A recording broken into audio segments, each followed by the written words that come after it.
Hi there and welcome to our VARC marathon a few days before the CAT exam. I hope you have been attending all the sessions that we've been conducting for you very regularly, very diligently. But this is also around the time when we get some new people. So if you're new here, don't forget to subscribe to the channel if you want to get some really high quality content, practice, strategy, and everything that goes with your preparation plan. My name is Vikrant. I'm your personal coach for all things related to English and communication skills. Is there a question that you have? Is there anything that you want to ask before I start? If yes, then go ahead and share that with me and then we will work further. So I'll just make your messages bigger so that it becomes easier for me to read them. And now that I'm able to read them, yes, पूरा डर लग रहा है sir what to do. Mansi डर के आगे जीत है. Sprite P. No, but then seriously, I think when you say dar lag raha hai, it's a very normal phenomenon. I will probably be more concerned if you say that I feel nothing. You know, and I'll tell you why I am saying it. What is the source? What is the genesis of our anxiety, our worry, our concern? Now imagine here, work with me a bit. Imagine that I filled up a form for you of a particular college that you would never ever go to. Even if somebody were to pay you to attend that college, you won't go there. But then, I have filled out the form for you. I am asking you to go and you love me. So you go ahead and write that particular exam, but the result does not matter. Will you be worried or anxious? Not at all. You worried, you're anxious. No, all those emotions come in from a very when you want to get in, so look at the origin. The origin of this emotion is this strong desire to be a winner, to be a champion. So focus on that. Focus on the fact that you want to be a winner, and then act in such a way which is consistent with the way of a winner. Okay, so just learn to focus on the core of this emotion, and I'm sure a lot of these things will actually take care of themselves. Nilambar says ऐसा लग रहा है सब भूल गई हूँ. Again, very common here. Pressure plays also all sorts of tricks, but I generally practice things like mindfulness, meditation, and all those things definitely help. वंश से सर एड्स बंद करा दीजिए प्लीज. यार मुझे तो आता भी नहीं है ये, पर मैं टीम को बोल देता हूँ यार, if possible we do that. Okay, तो चलो ऐसा करते हैं. Before more people join in, let me take you through a particular passage super fast. Okay, so let's go ahead and warm up. Right, so here is your first passage. Just treat it as a warm up and then we'll go ahead and dive into the more serious stuff. Right, so go ahead, quick, read it. Rajni says नींद आती है पढ़ते हुए, रात को सो जाकर, Instagram कम देखा कर. The voice is low. यार वॉइस यार इधर से तो ट्रांसमिशन ठीक ही लग रहा है मुझे. वैभव यार इसके लिए आउटसाइड द वर्कशॉप कनेक्ट करते हैं, ठीक है. कल sometime I will share a link और I will go live in the group और I will share a Zoom link. Let's go ahead and pick it up there. अच्छा, किसी ने लिखा था sir serious doubt and that's all that I could read. Gaurav Kumar Jha, भाई तुम राजकुमार झा के रिश्तेदार तो नहीं हो ना? अरे शुभम ऊपर नीचे चलता रहता है यार, थोड़ा बहुत ज्यादा चिंता नहीं करने का उसका. ओके, राइट, चलो देखे. So let me know. Okay, Einstein has already read this. All right, here is the next one.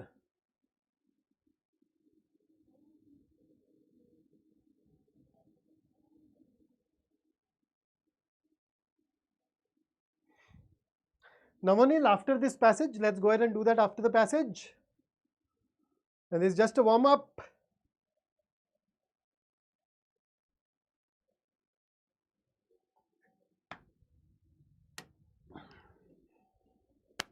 I was not able to see the screen.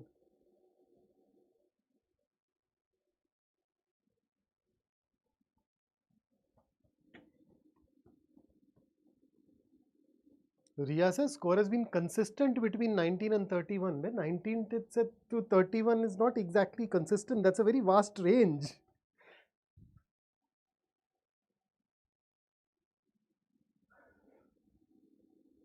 चलो चलो ये सारी गप्पे मारते हैं अभी बाद में.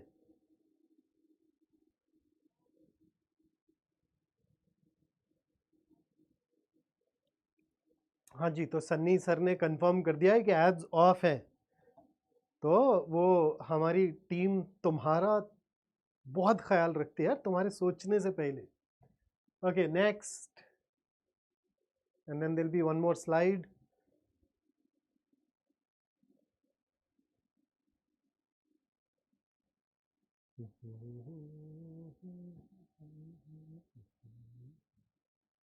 Okay, please hold on to your questions once we are done with this passage. As I said, this is just to warm up.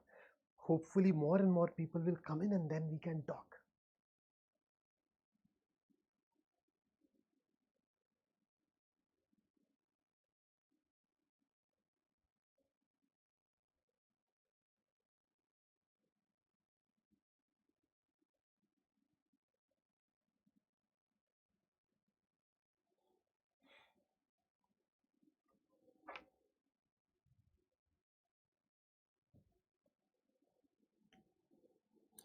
All right, so here is the last slide.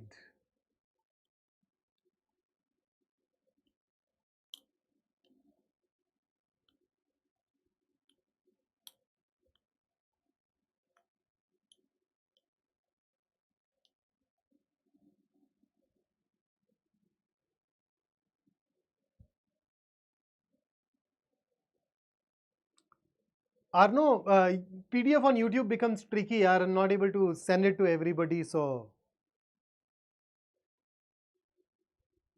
okay, so question number 1.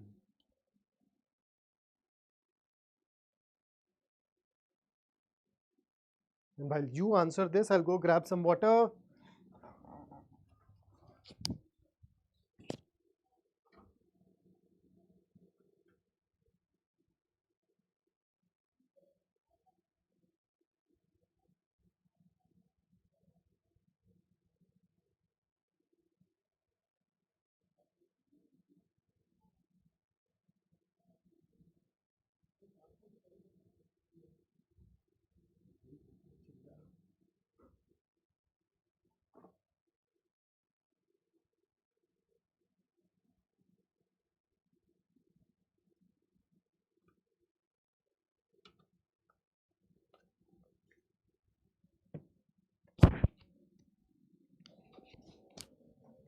Okay, and here is the next one.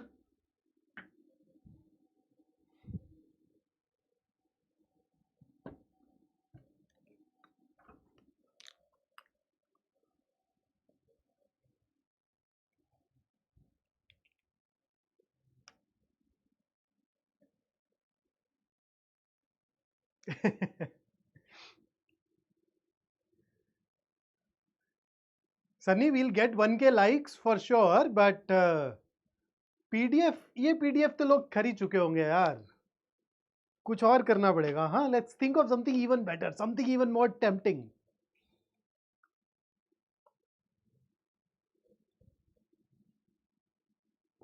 Agarwal, over the last 3 years, we needed 38.5 to 44. Okay, the next question.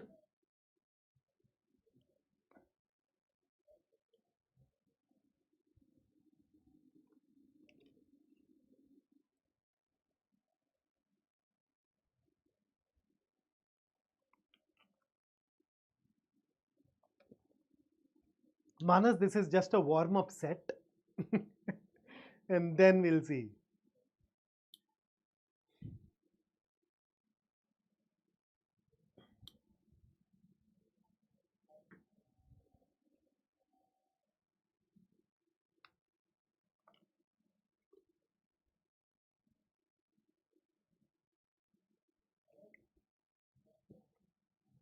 And this is your reminder to stay hydrated. Make sure that you have at least 3 liters of water.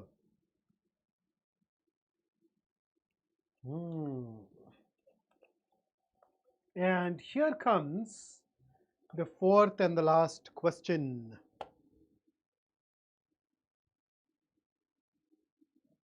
Mohit. Oh, I did not know this. I can bloody play drums here. Rahul, absolutely I can. I will in fact be taking people through critical reasoning questions a day after tomorrow in the evening. पर तुम लोगों का marathon चल रहा होगा last lap उस time पे यार. So let's see what we can do.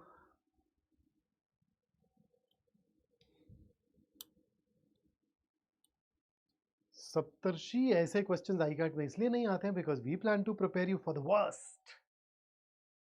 Done?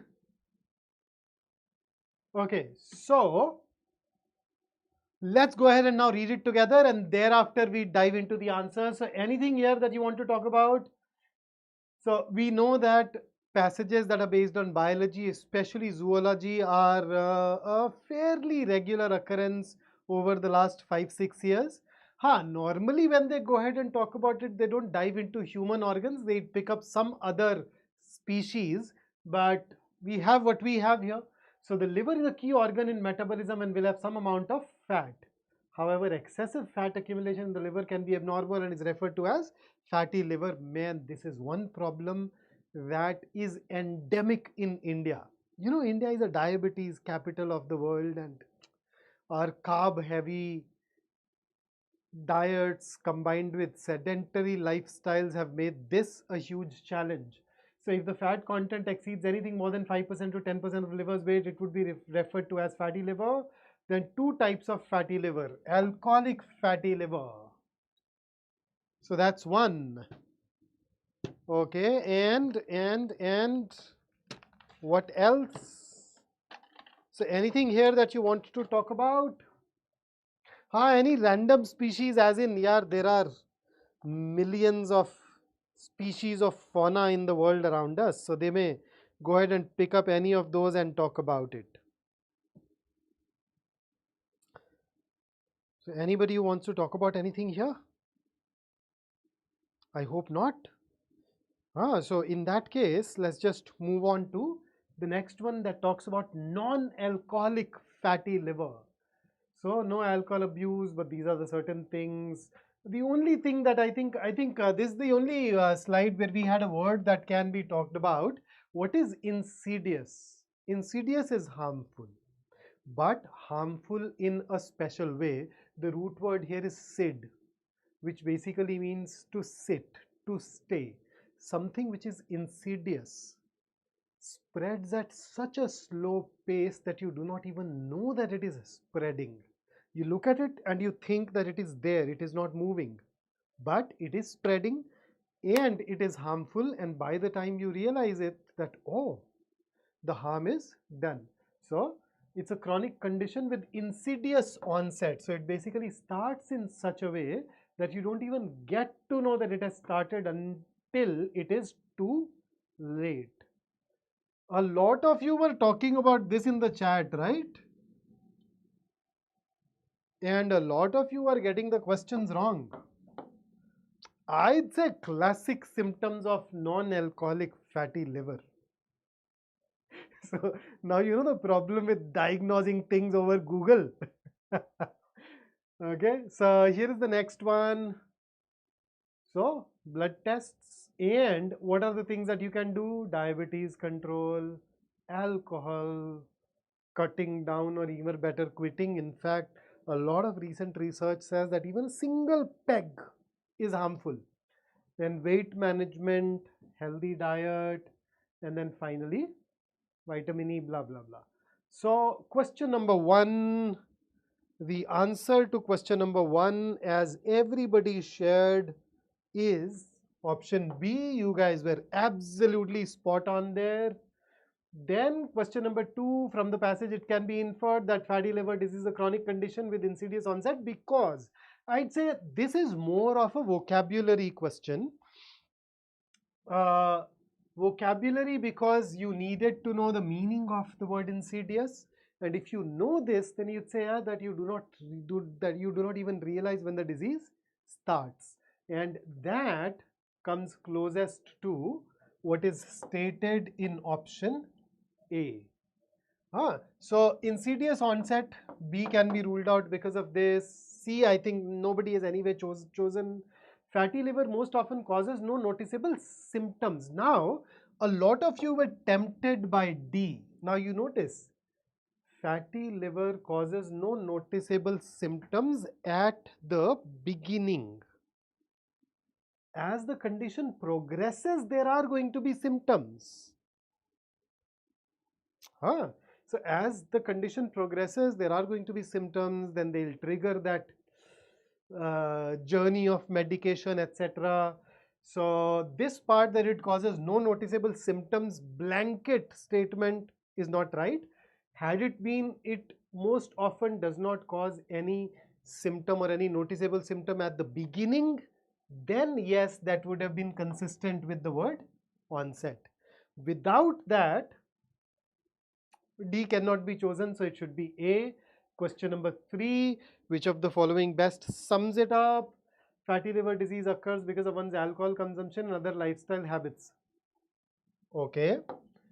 B, recent changes can be ruled out. So you notice, I read it, I thought that okay, so I just moved on. B is definitely wrong. C, depends on the family medical history, including any history of liver disease, but then there is also alcoholic, so this cannot be the main idea. D, fatty liver disease of 2 types which cannot be fully cured but controlled by healthy diet and a better lifestyle. This is even better.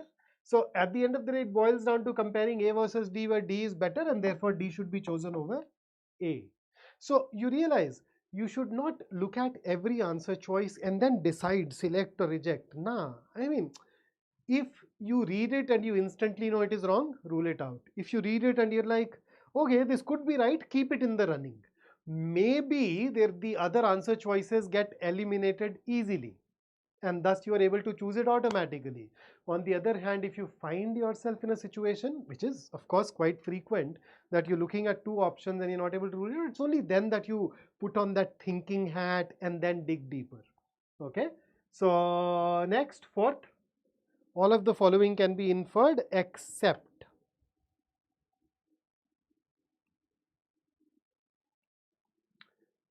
So you notice cirrhosis, liver transplant, not even mentioned in the passage, and therefore the label to this should be can't say. A is true, B is true, C, D. So you notice it is possible for one's liver to be inflamed without being enlarged. No noticeable symptoms at the beginning, although it can be fatty. Notice that. So we are looking for, देखो, except basically is not. Okay. So one of the following cannot be inferred from the passage. Which one? So C cannot be inferred. These things are not even mentioned. And there you have absolutely no basis to arrive at the answer. Therefore C. Now this was just a warm-up. Okay, this allowed more and more people to join, and now is your opportunity to go ahead and share some questions with me. You guys were asking a lot of things, so let's just take it. Jaosh Irani, I think I am reading this name for the first time today. I got 198 marks in mock today, 1 in VARC 9.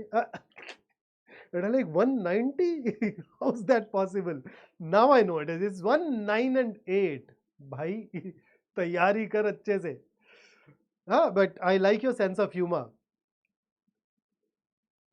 What else? Hello Amir, what's up?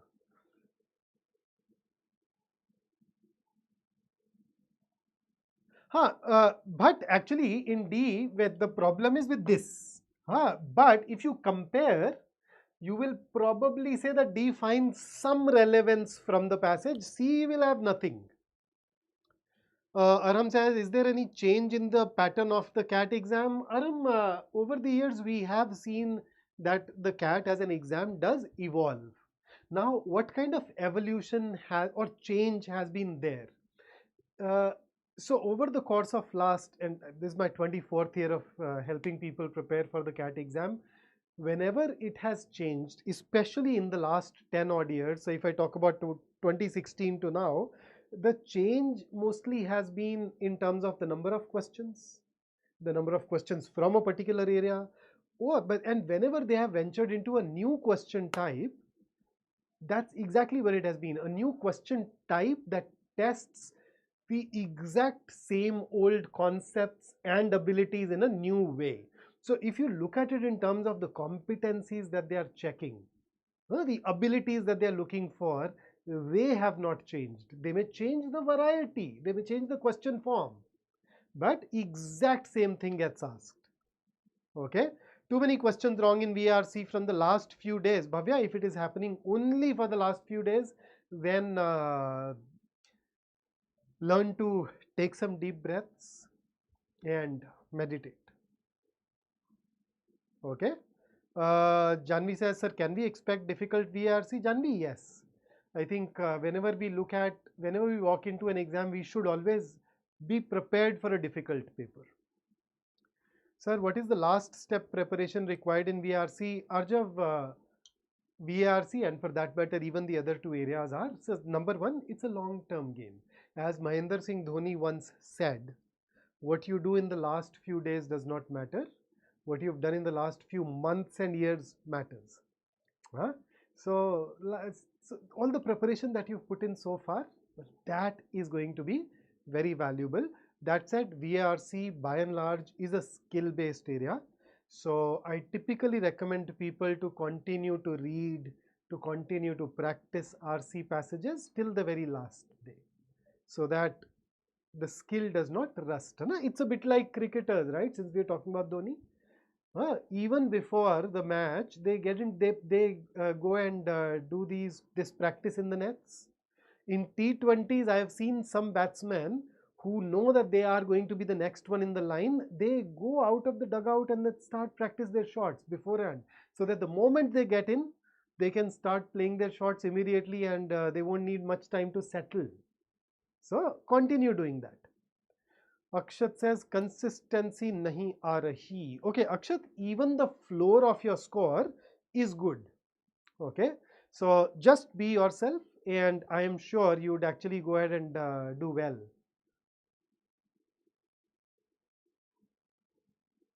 Chetan, this is not a time where I would advise you to go ahead and try to go beyond the ability that you've built so far.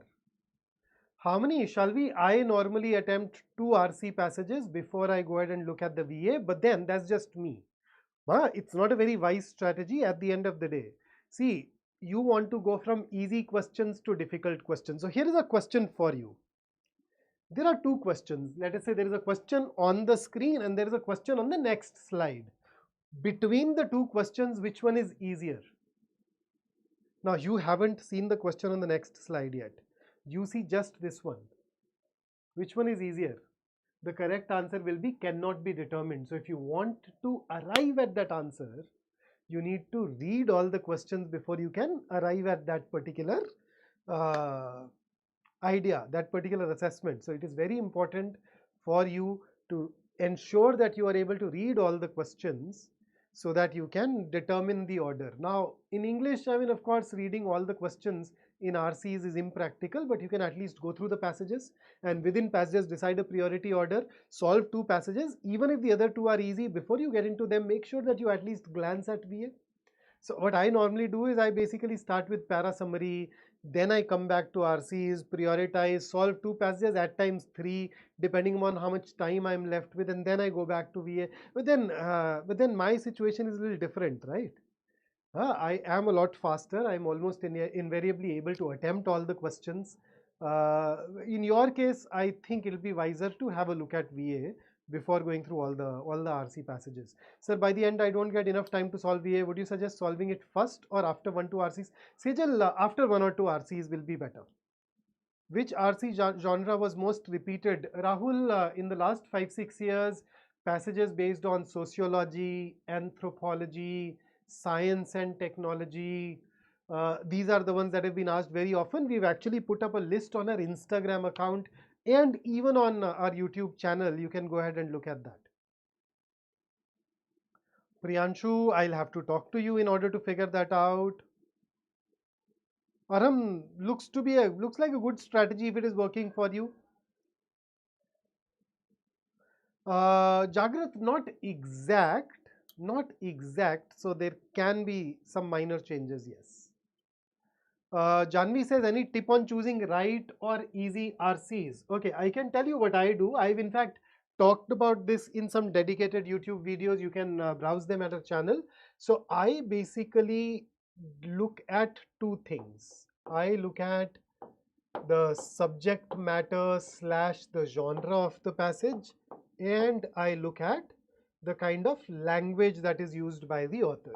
And in order to determine these two things, I typically read the one or two lines of every paragraph. I do not decide it on the basis of just the first paragraph. Okay, so I go through those, and then I arrive at a notion of the difficulty level of the passage in my mind. So the very first passage that I generally see, I give it 6, fixed. So its difficulty level is 6. That's how difficult it is. So the next passage that I look at, I compare it with the first one. If I find it easier, I give it a smaller number, a 3, 4, 5. If I find it tougher, I give it a higher number, a 7, 8, 9 or what. Okay. So that's how it really works. So chaliye, with that, now let us get into our next passage. The warm-up is done. Let's jack it up a little. The previous passage was fairly easy, and I would expect most of you to get almost all the questions right. I mean, the third one was a little tricky, but then the rest of them were eminently doable. That's the kind of passage which, if it comes in the CAT, I would say that the cutoff will go up by a good 8 marks, right? So let's see. So the rest of the questions, once again, just hold on to them. Once we are done with this passage, we'll revisit. Okay. So this time around,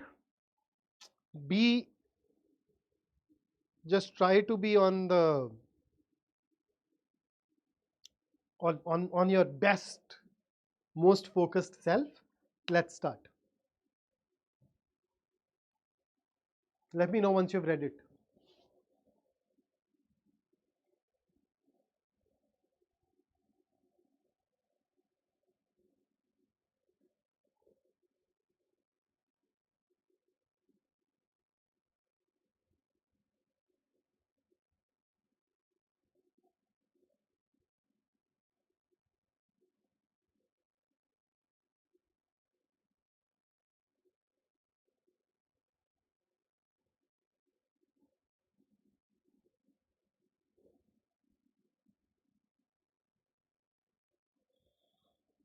Ten seconds and I change.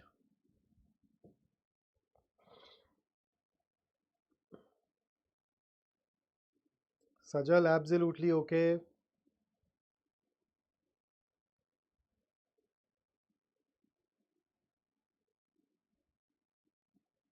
Akanksha, don't tinker with your strategy at this time. Okay, next.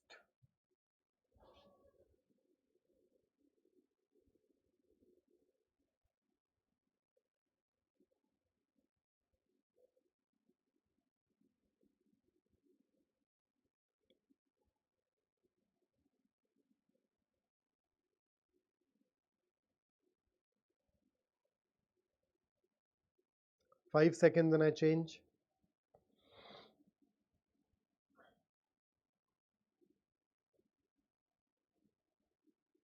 Shivam, absolutely okay if it has been working for you.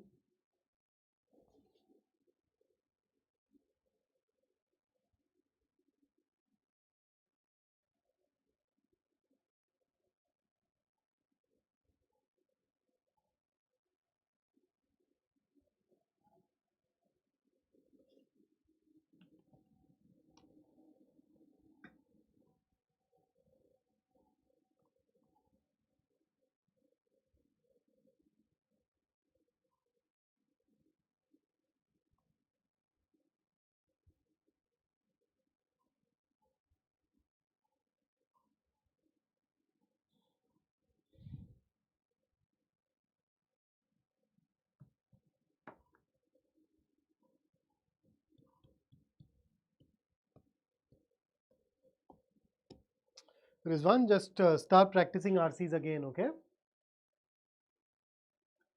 5 seconds, and we move on. We move on to the questions.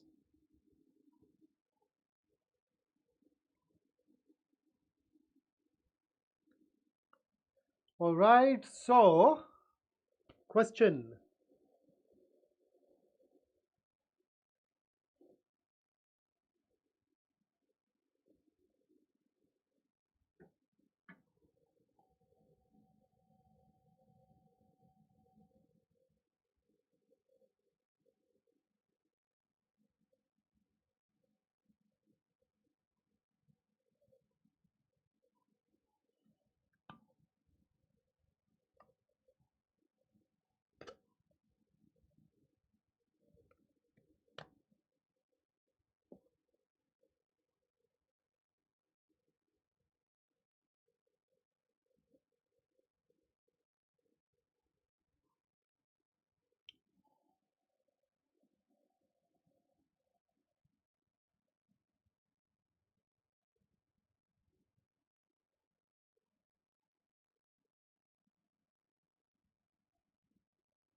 Riya, that's what the questions are designed to check for, isn't it?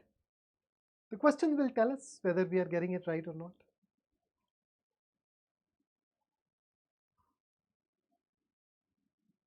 All right. So here comes the next question in 5 seconds. Aamir देख लेते हैं अभी. Mohit, see how familiarity helps. So question number 6.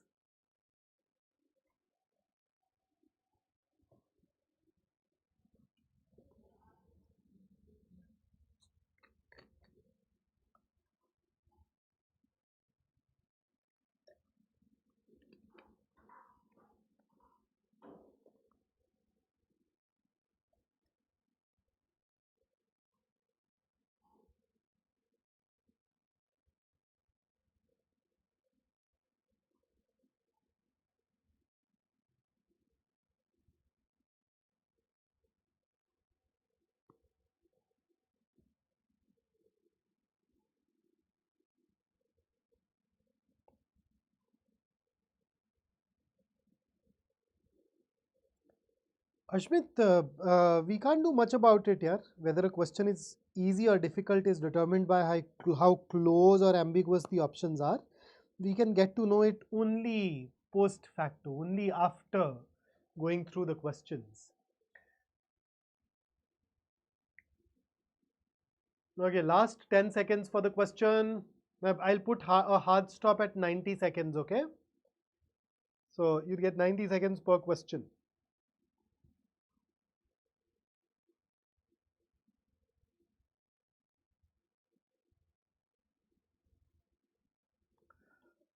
And here is the next one.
नहीं Kunal, YouTube वाले sessions में नहीं लेकर के आ रहा होता है यार, मैं क्लास वालों के लिए जनरली ला रहा होता हूँ PDFs.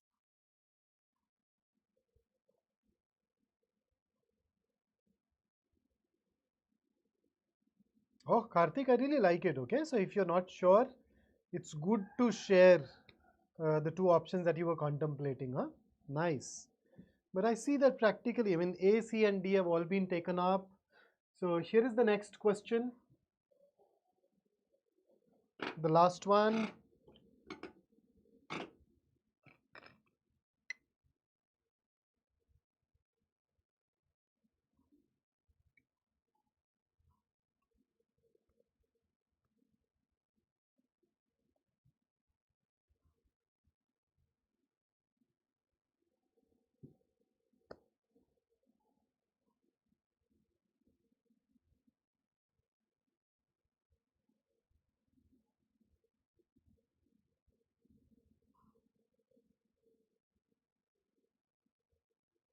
Ayush, I'm really glad that you find them easy.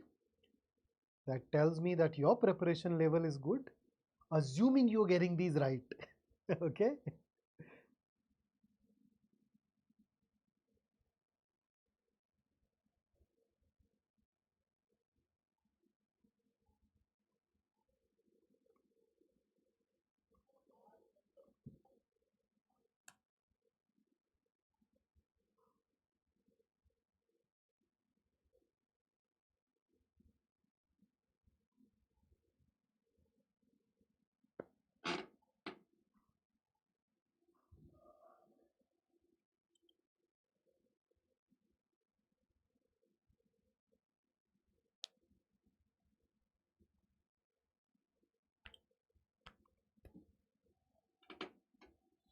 All right. So let's get into the passage first. So as compared to the previous passage, it is definitely meatier. However, I think a lot of you are aware of the concept of opportunity cost as it is taught very routinely, particularly to those who have studied economics or who are in BCom, right? So anybody who wants to define opportunity cost, somebody did that already, but then those of you who do not know can then look at it and benefit. So opportunity cost, see, at any point of time, you have multiple things that you can do, right?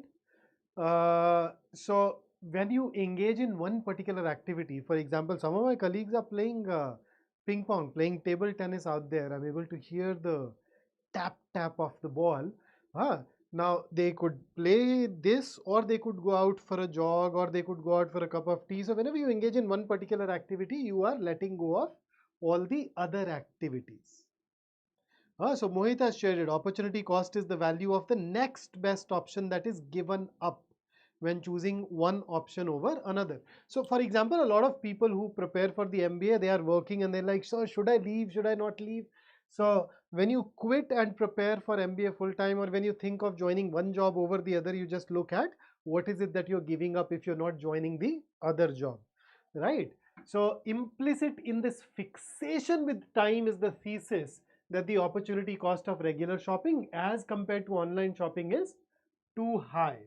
So what is it that we are saying? We are saying that here there is this regular shopping, right? Where you step out of your house, you go to the store, buy something and bring it home. The other thing that you can do is you can just log on to a website and order it from there and it will reach you, right? So between the two, when you engage in regular shopping, it takes more time. Okay, so see this? And that time could be done engaging in something else. So in today's world now, where we have this 10-minute delivery happening, you notice people have this fixation with time. Let's order it through Blinkit, Zepto, Flipkart minutes, whatever, so that I get it, so that I don't have to go out. So this fixation with time basically stems from this idea of opportunity cost, that if I go out and buy, it takes a lot of time, and that time can be spent doing something which is more valuable. But as our urban lives have grown more pressed for time, we have diced our opportunity cost finer and finer. From budgeting days or slabs of hours, we have come to rationing minutes. So what the author says is that, see, the way we look at that opportunity cost with respect to time has changed. So there was a time when we would think of, okay, it saves me a day, so I will save it. Or it will save me a few hours, so I will not go. When nowadays even if something helps you save a few minutes, you may opt for that. So delivery schedules have shrunk in parallel because minutes count. Then the delivery schedule also has to keep has to stay in tandem. You might now reason that even a 12-minute walk to the store to buy a can of beans is too great an expenditure of time, and that the fee paid for 1 hour delivery is a fair price to snatch those minutes back into your life. So you're paying some fees, you're paying some charges. Of course, the principle of opportunity cost assumes that we will earn the value of that fee back in some way in those 12 minutes, whereas the truth is we are most likely to squander them. Squander is waste. We are most likely to waste them on Instagram. The internet promises us time, then takes it right back. Doom scrolling. हाँ हाँ Kartik, I know बहुत सारे लोगों में तो ऐसा ही है, but passage क्या बता रहा, मैं तो उसकी बात कर रहा हूँ यार. So I'm not going beyond the scope for the time being. Okay, next. So beyond the fees we pay, our orders have costs. So here are those costs. It takes a toll on workers, warehouses, drivers. They exert an unseen transformative pressure on infrastructure, cities, companies, especially in this particular trend. Okay, and then finally we had a paragraph that talked about the last mile. And they're saying that we're not talking about these gimmicks, we are talking about the most pressing last mile problems which are stated here. So this is a passage which is contemporary, which talks about the developments that have happened within the span of last 3 odd years, and there are questions that are based on that. So question number 5, according to the passage, which of the following actions can be rightly justified by the opportunity cost principle? So what is the opportunity cost principle? It is a principle where you may engage to do one thing if it saves you time, which in turn can be spent on something more valuable, right? So let's see. So in A, is that happening? So opportunity cost principle can be used to justify a choice that is more valuable in comparison to other choices available. So, but here, the time she spends in the cab on her way to work every day seeing memes, no such choice available, so rule it out. Rajesh chose the profession of a traffic policeman over that of a regular policeman, despite the former being more dangerous to his respiratory health. So here, in fact, he is doing the opposite of what the opportunity cost principle would dictate. So you can rule it out. See, instead of keeping his beach shack in Goa open in the summer, Pratap chose to close it and open a cafe in the hills of Himachal Pradesh, which attracts more tourists during this time. Yeah, so here he has decided not to do something in favor of doing something where she is likely to make more money. So yeah, this can be an example. D, Christine was compelled to quit her job because her mother was diagnosed with a terminal. This is more of a compulsion, it is not even a choice, so you can rule it out. So the best answer for us is going to be option C here. These questions are called further application questions. Further application questions, or at times I also call them parallel structure argument questions or analogous argument questions. They involve two things. One, you need to infer something from the passage, and two, you need to apply that inference to the options and see on which one that inference works, or which one of these fits onto the kind of argument that has been created in the passage. So C it is here. Next question.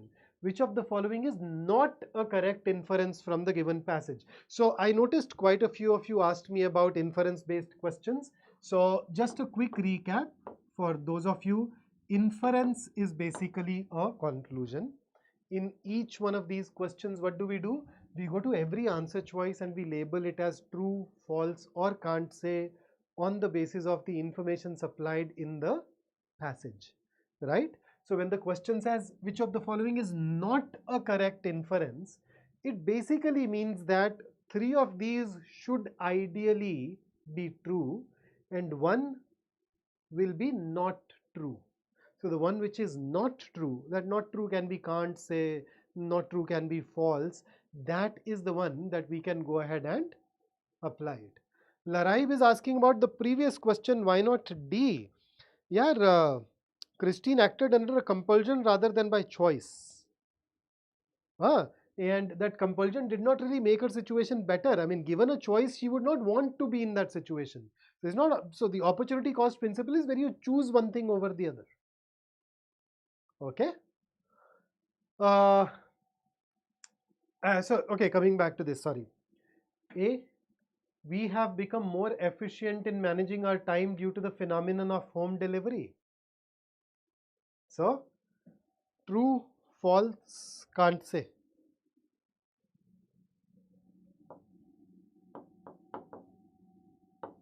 In case you're not very sure, go back, read the last 3 lines of the first paragraph. Let me take you back.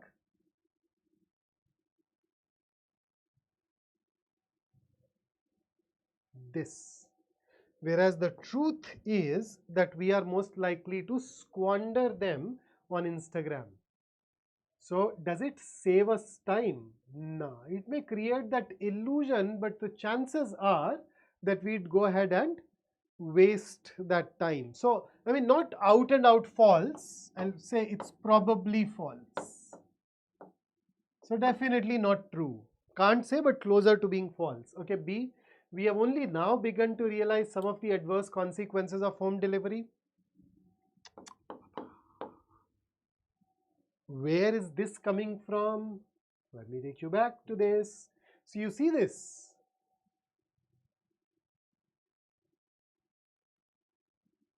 This particular part. Some that are slowly starting to come to light. So this line backs up our option B. And thus B is true. C, while it appears that online shopping saves time, the shopper who has saved time may in turn waste it by doing things on the internet that are of little value. Once again, the first paragraph. The last few lines there. D, the trickiest aspect of home delivery is the stretch to be completed immediately prior to the parcel reaching the customer. Last paragraph. Last time is something that they are grappling with. Can it be called trickiest? Can it be called trickiest? Is this the most complicated part?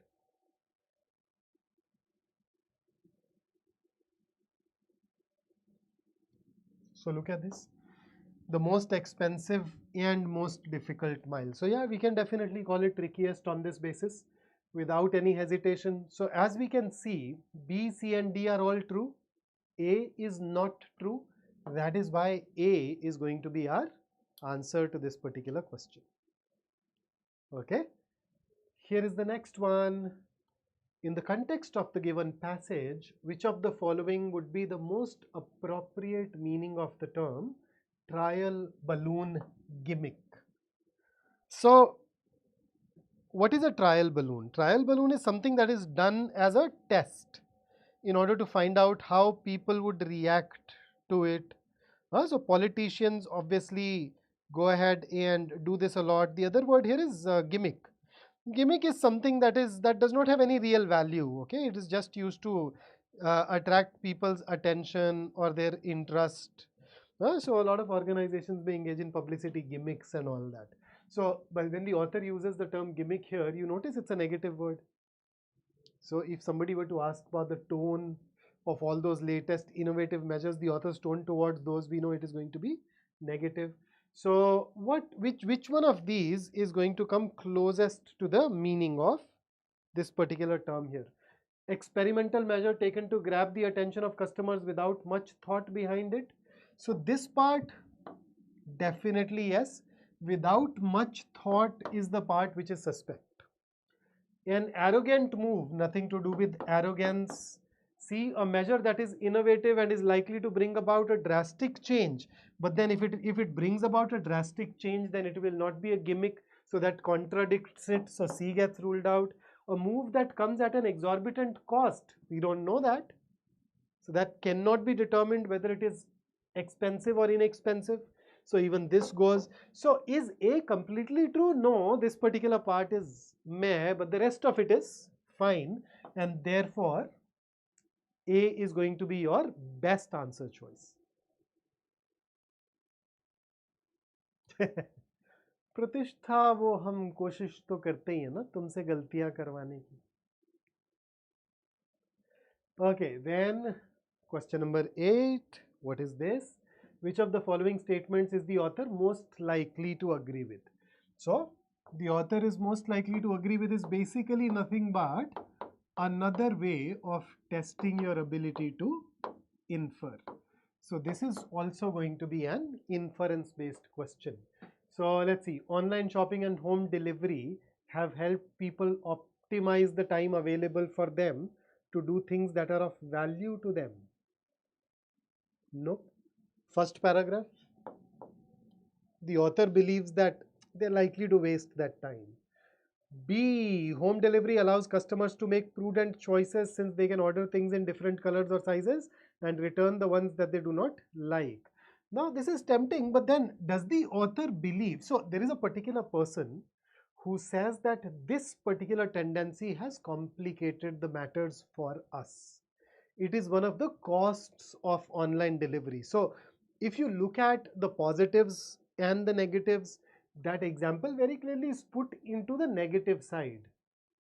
Now, does the author believe that that's the right trend? No, but then considering that he's put it towards the negative side, chances are that the author will not like this. He thinks it is a part of the cost of the online thing. So therefore, this can also be ruled out. C, the application of technology to solve problems of last mile delivery is changing the innovation landscape in the world by presenting complex and unprecedented problems to companies.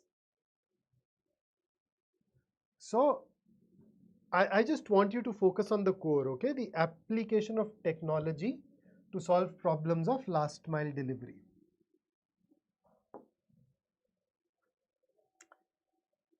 Is this presenting complex and unprecedented problems to companies? Is this act leading to this? There is nothing in the passage that can help us support it.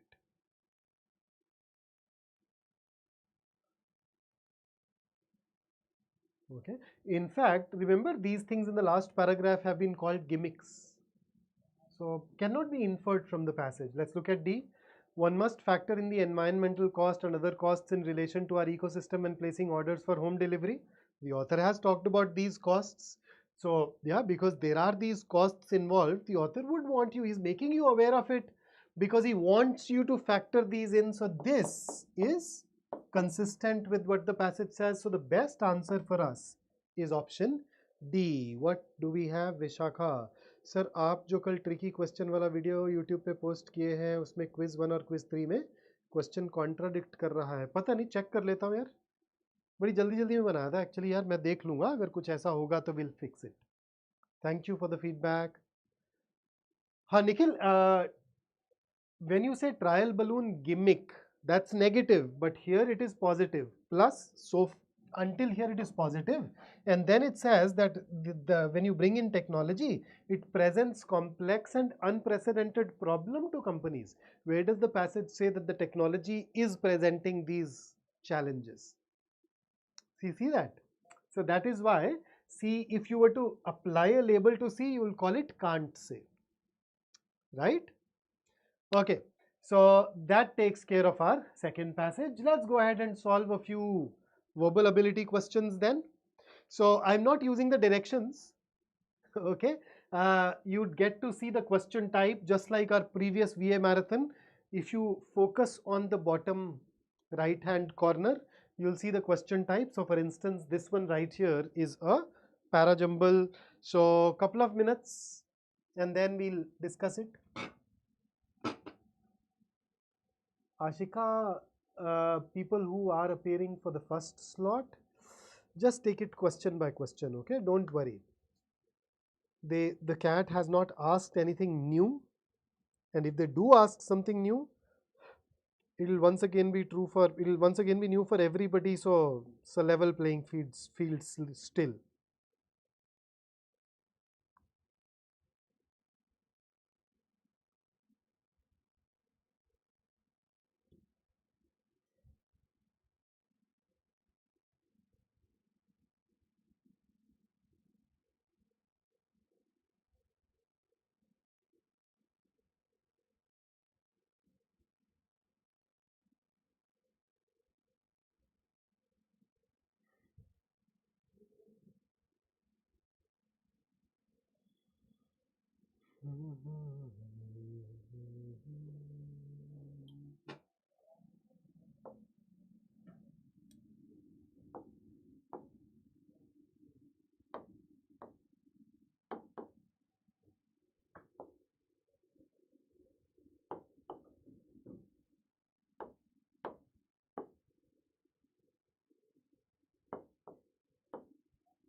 Oops, sorry.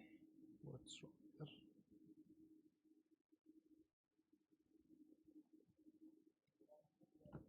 So I'm just underlining the clues. Many orchids, for example, live in nooks and crannies of trees. Sporadic bouts of rain, or sporadic is infrequent.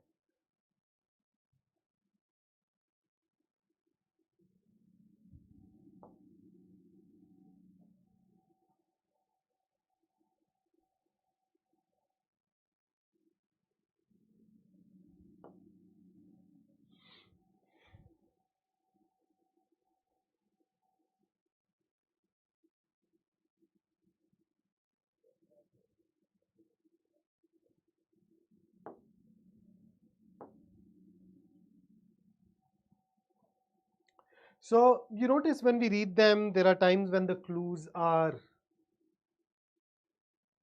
obvious. Okay. So a mistake that we make is that we get overwhelmed by those clues, and that can at times trouble us. So train yourself to focus on one clue at any point of time after you've identified all of these. Okay, so just the way you approach those LR questions, where you look at D in DI in LR, you pick up one clue and then you look at all the possibilities that emerge out of that clue, then you bring in the next clue, start ruling out things. So do the same thing. So when you look at this expression, for example, it has to be an example of something, right? So what does it say? Many orchids live in nooks and crannies of trees where their only water comes in sporadic bouts of rain, while others like agave thrive in the rocky soils of desert grasslands. Okay, so which idea out of 2, 3 and 4 can benefit from this particular example? Is it 2? Is it 3?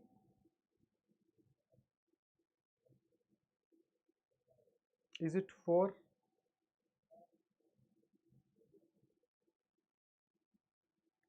So 4 talks about some plant species that have learned to thrive when it is hot and dry, and even to withstand blistering periods of drought,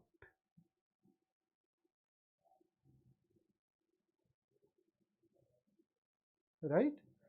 And then on the basis of that, can I say that 1 needs to come after 4?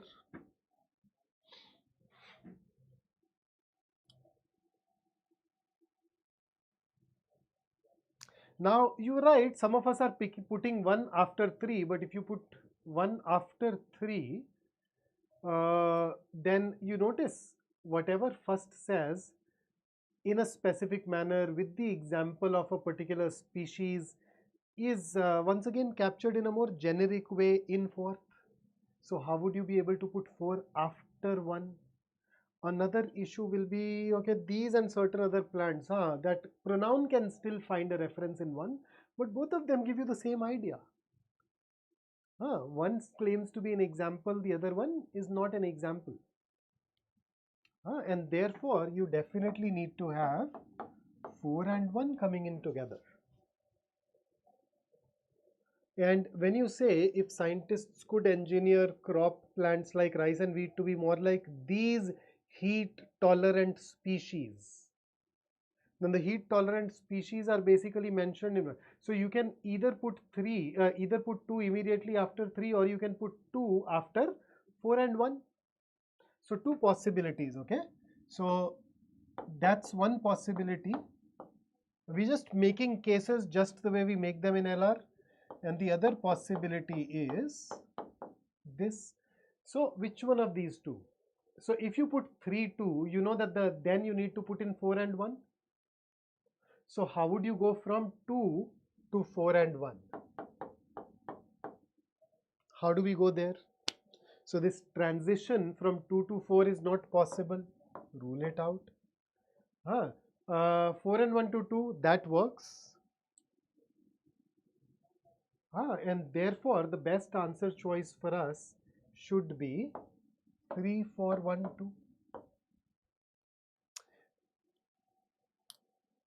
Riya, I have already told you why 4, 1 and why not 1, 4. And this is a particular theme that if you've been working with me in these sessions, I've probably repeated it multiple times. Almost invariably in every marathon that we do or every practice exercise that we do, where we have quite a few parajumble questions, this concept of general versus specific finds its way in. Okay.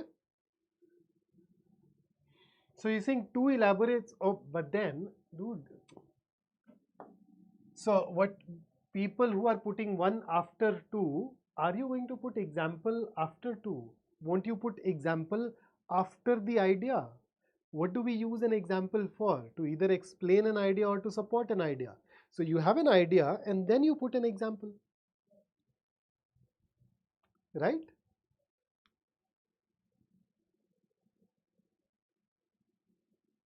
Fair enough. These in 3 refers to.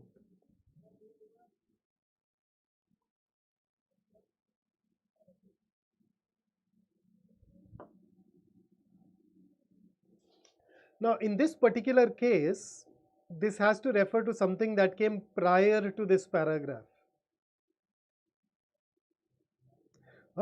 Because if you look at this, plants like these, the example of orchids, agave need to come after 3 then.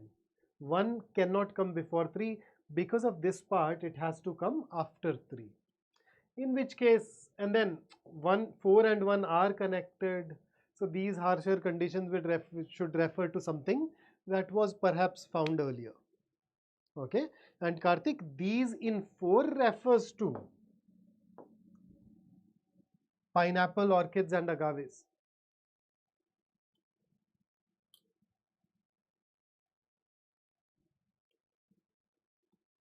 Amay, these in 4 can refer to 1, these can refer to 3.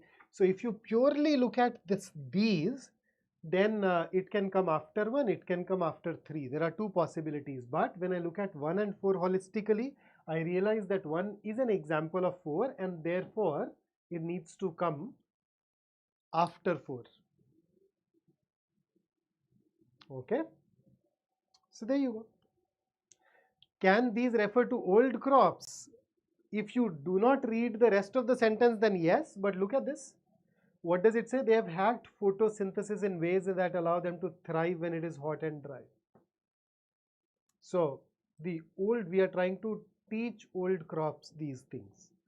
So anyhow, so you look at it, right? So if you find this tricky, okay, there is a lag. Let's hang on for a while.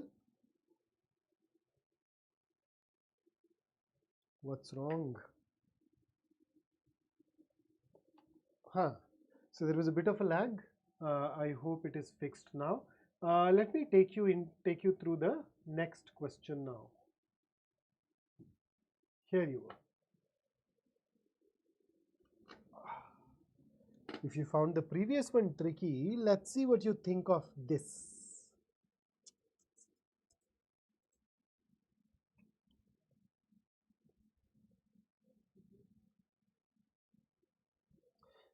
Arno, when you say these in third is tricky, huh? I mean, see, I told you, no, that we treat these as logical reasoning puzzles. So you make cases and then you look at those cases in conjunction with the other clues, and then you try to figure out a particular sequence.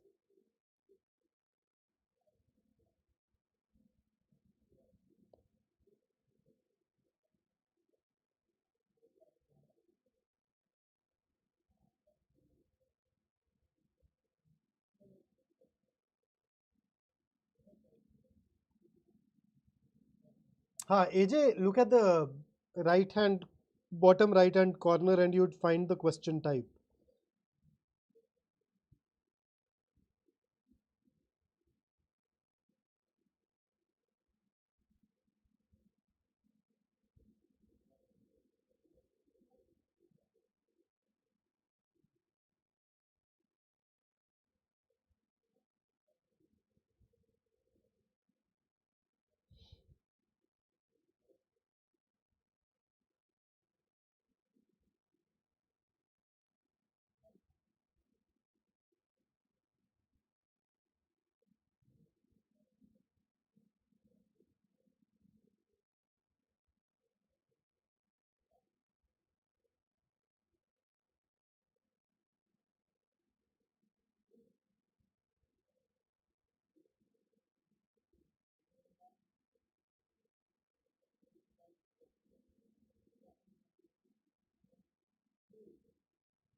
Okay.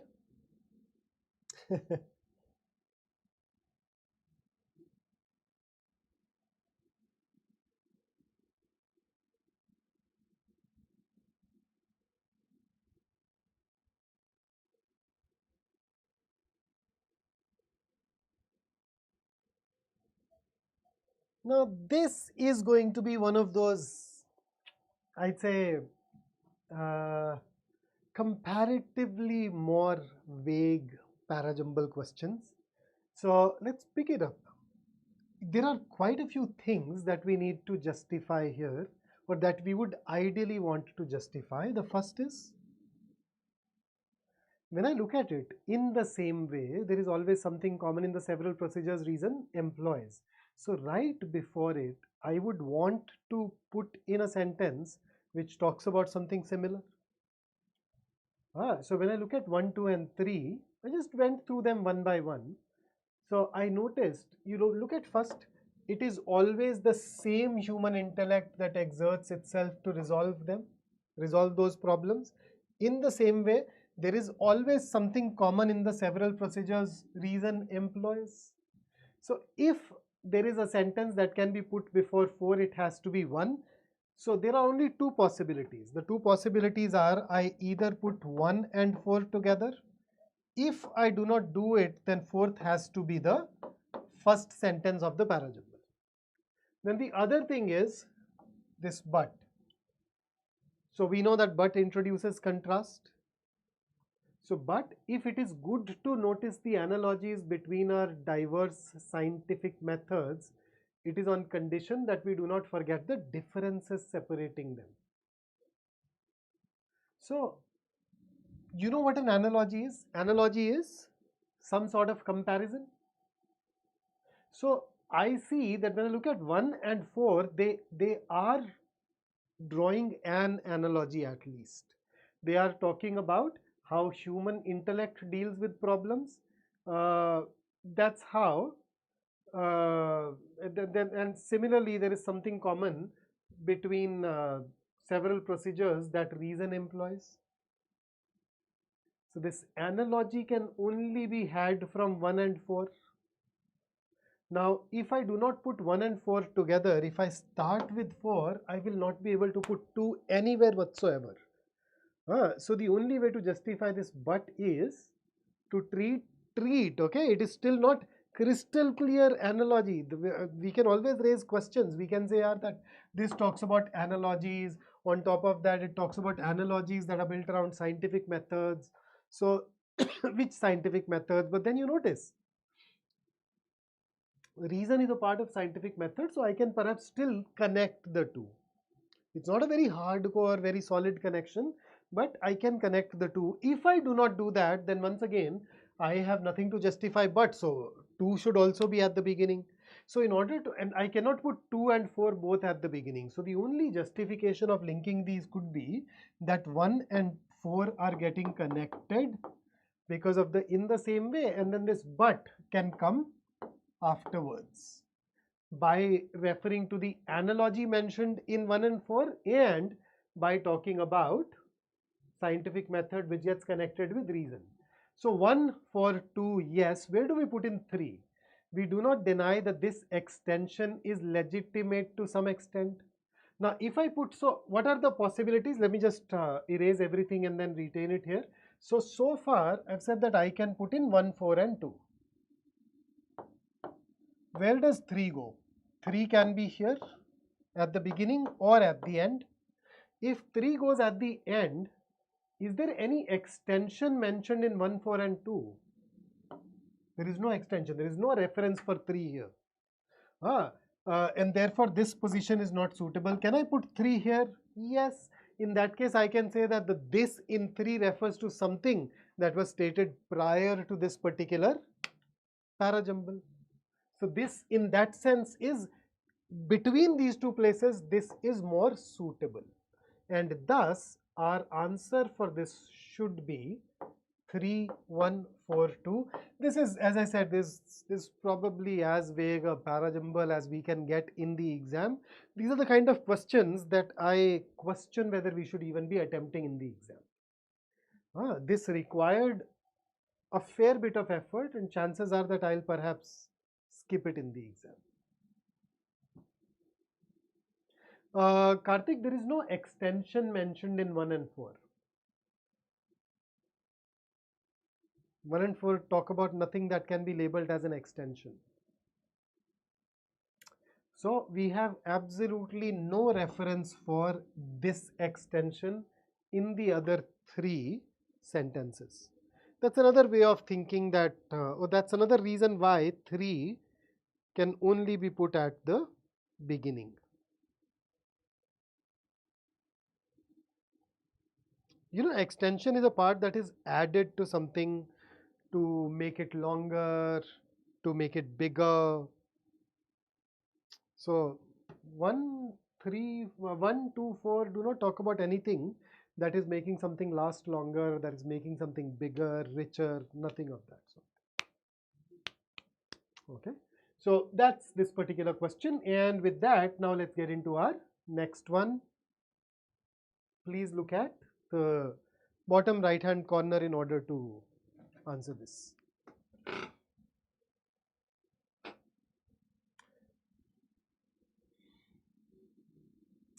Jagrat, we should not skip them because there is no negative marking, but then you are spending some time. So this is one of those questions where I'd probably not, unless I have 2-3 minutes to devote to it, I'll perhaps guess at random and then move on.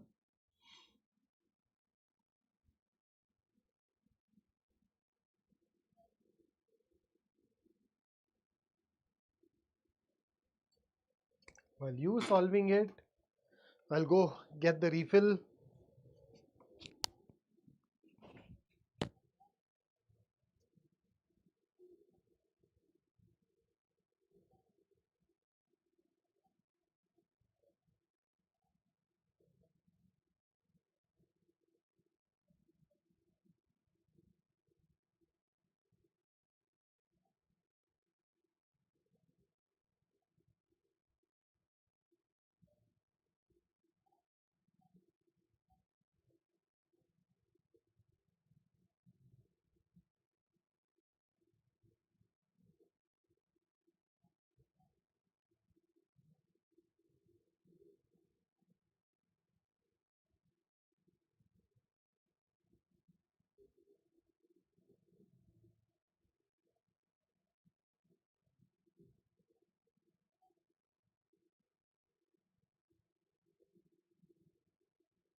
Okay, so let's see what you guys have chosen.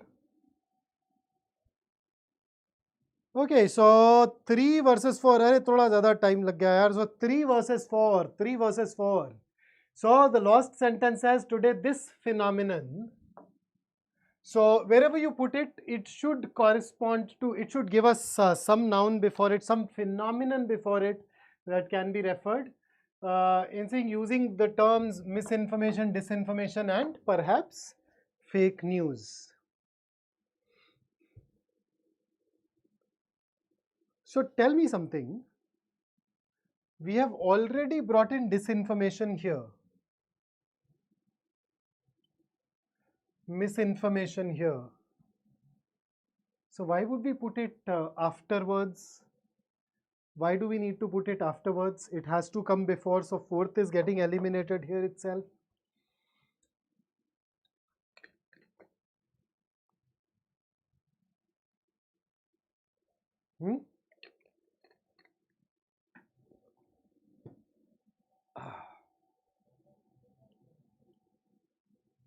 And if I put it at 3, when you say this phenomenon, it can refer to the study of rumors.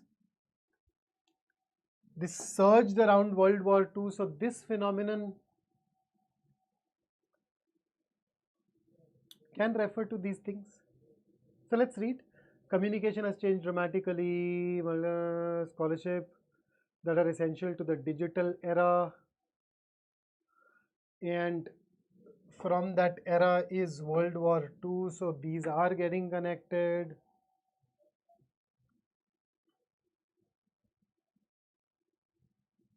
So considering that you're offering, so you'd introduce terms before you start defining the terms, and therefore 4 can be ruled out.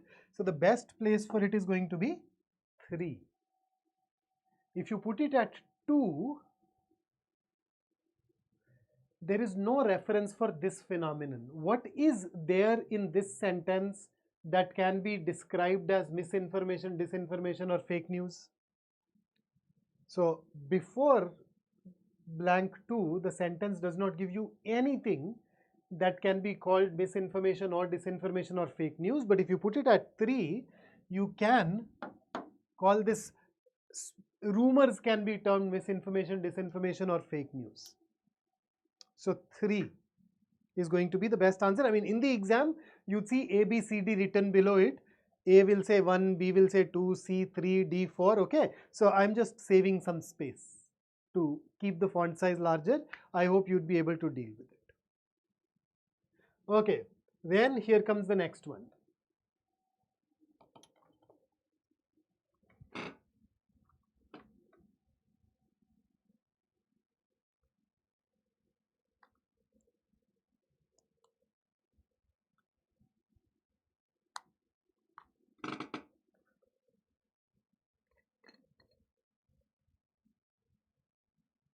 हाँ, तो 4 के start में अगर आप these terms लिख रहे हैं और उसको 3 में डाल रहे हैं तो misinformation, disinformation वो these terms के लिए आ जाएगा ना.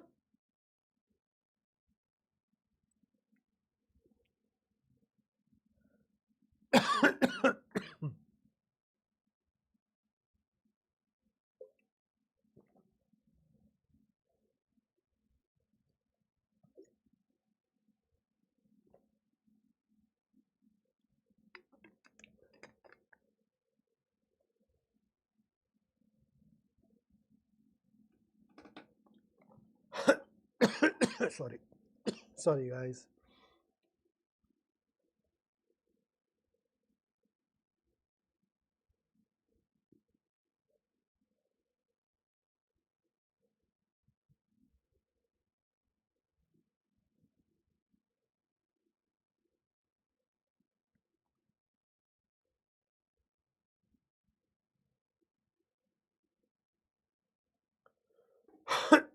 Okay, so I have a question. If a person calls something a tired argument, then he is in favor of this argument or against this argument? If an author calls something a tired argument, then the author is going to be, the tone is positive or negative? They say the exam is difficult for third slot. Who says that, yaar? Guru.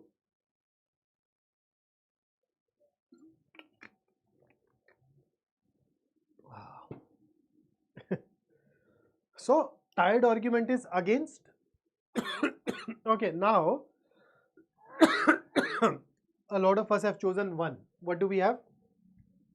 A policy level change is to reduce. Now, if you look at this, for which some now argue, you notice that these two commas are bringing in some non-essential information. Okay, so the core of the sentence is a policy level change is to reduce or eliminate the intellectual property protection of medical interventions. Right? There is an argument here. When you say this is a tired argument, there is an argument here. It just gives you the definition of a policy level change. There is a non-essential information which says that there are some people who are asking for it, but then that's not even the core of the sentence. So if you want to refer to something as a tired argument, that has to be the main part of the sentence there, no? So one can be ruled out. Then that this would have several consequences. So what are those consequences? It would obviously mitigate. When the author says obviously, the author believes that this is a sure shot thing. So if the author considers something a sure shot thing, why will he call it a tired argument? It would probably also mean that new drugs would be cheaper. So once again, something that the author seems to support, and therefore this gets ruled out. Certainly the antics of people such as Martin Shkreli would be impossible. Would it also mean that there would be less innovative medical research and development? Now this is phrased as a question, but you remember in our critical reasoning classes, we have talked about something called rhetorical questions. They look like questions, but they are actually statements. So there are some people who are saying that, hey, if you bring in that kind of change, the companies will stop innovating. This is the only one that the author is not sure about. So this is the only one for which you can say that, okay, so far we do not know that the author is in favor of it. So this is the only one that the author can go against, and therefore 4 is the only location where you can put it in.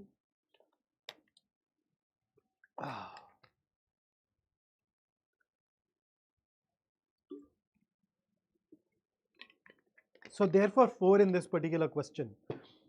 Tricky, mighty, yes, not mighty king, not exactly a very easy question, but that's how it is. So with this done, let's brace up for the next passage. Let's get ready for the next passage now. Ready? Shall we? So this passage is taken from the world of science and tech. So the previous one was, so we've gone through a passage on biology, a passage on sociology, and now something that pertains to science. Sejal, if you want to put it at 1, that argument needs to be the central point being made. Why, if you want to deny something, why would you really treat it as an additional non-essential component?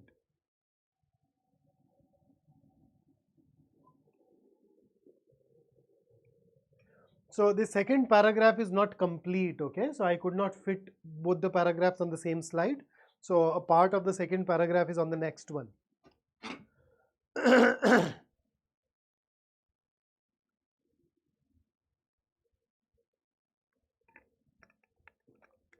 Shweta, how long is this session? I don't know. It depends on how fast you can answer these questions. So I'm carrying 30 questions for you today. So whenever you solve those 30, we can call it a day.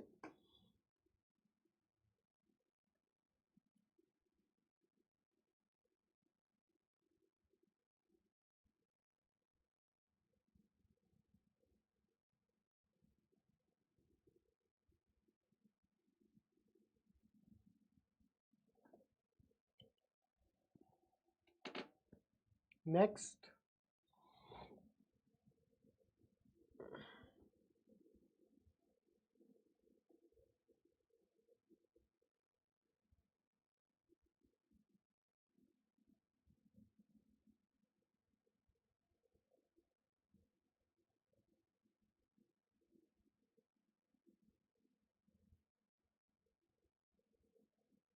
Nice, Soumya. 30 questions.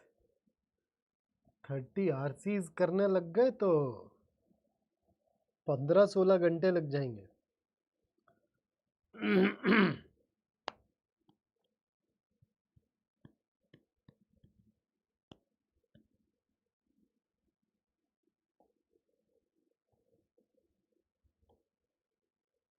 All right, next.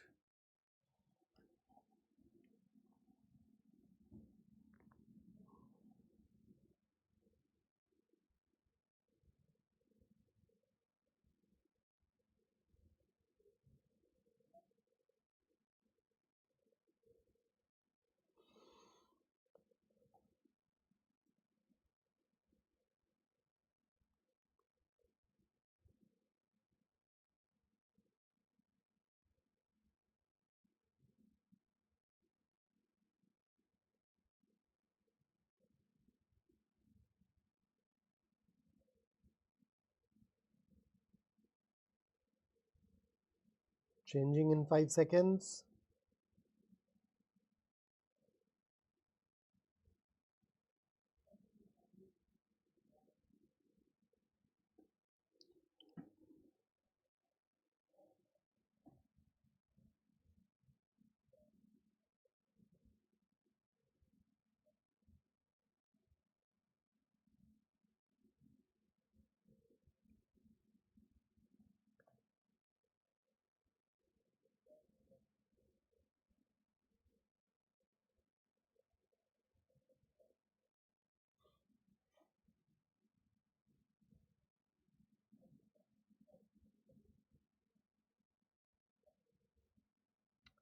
All right, so here is your question.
All right, so here you go.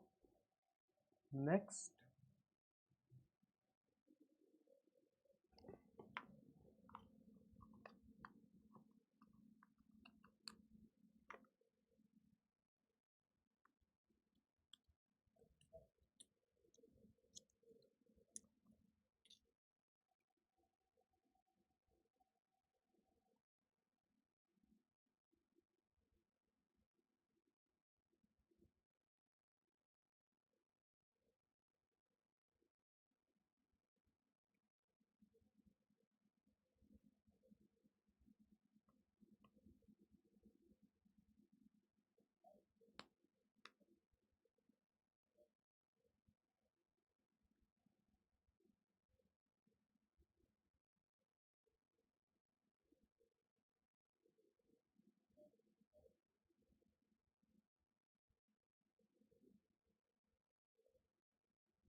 Okay, so here is the next.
Okay, so here is the last.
Okay, so let's get into the passage now.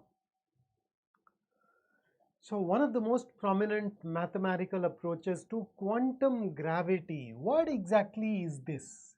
So you realize that we study this universe with the help of physics, but our understanding of the universe is far from complete. So you look at all those subatomic particles, we know quite a few of them. So the branch of physics that talks about the behavior of those tiny subatomic particles, that branch is called quantum mechanics. And then, but that's the small scale stuff. On the larger scale, uh, what governs the universe is gravity. And what explains gravity? The theory of general relativity. But then the problem is quantum mechanics, the small scale stuff on one hand and general relativity on the other, they are incompatible. They don't agree with each other.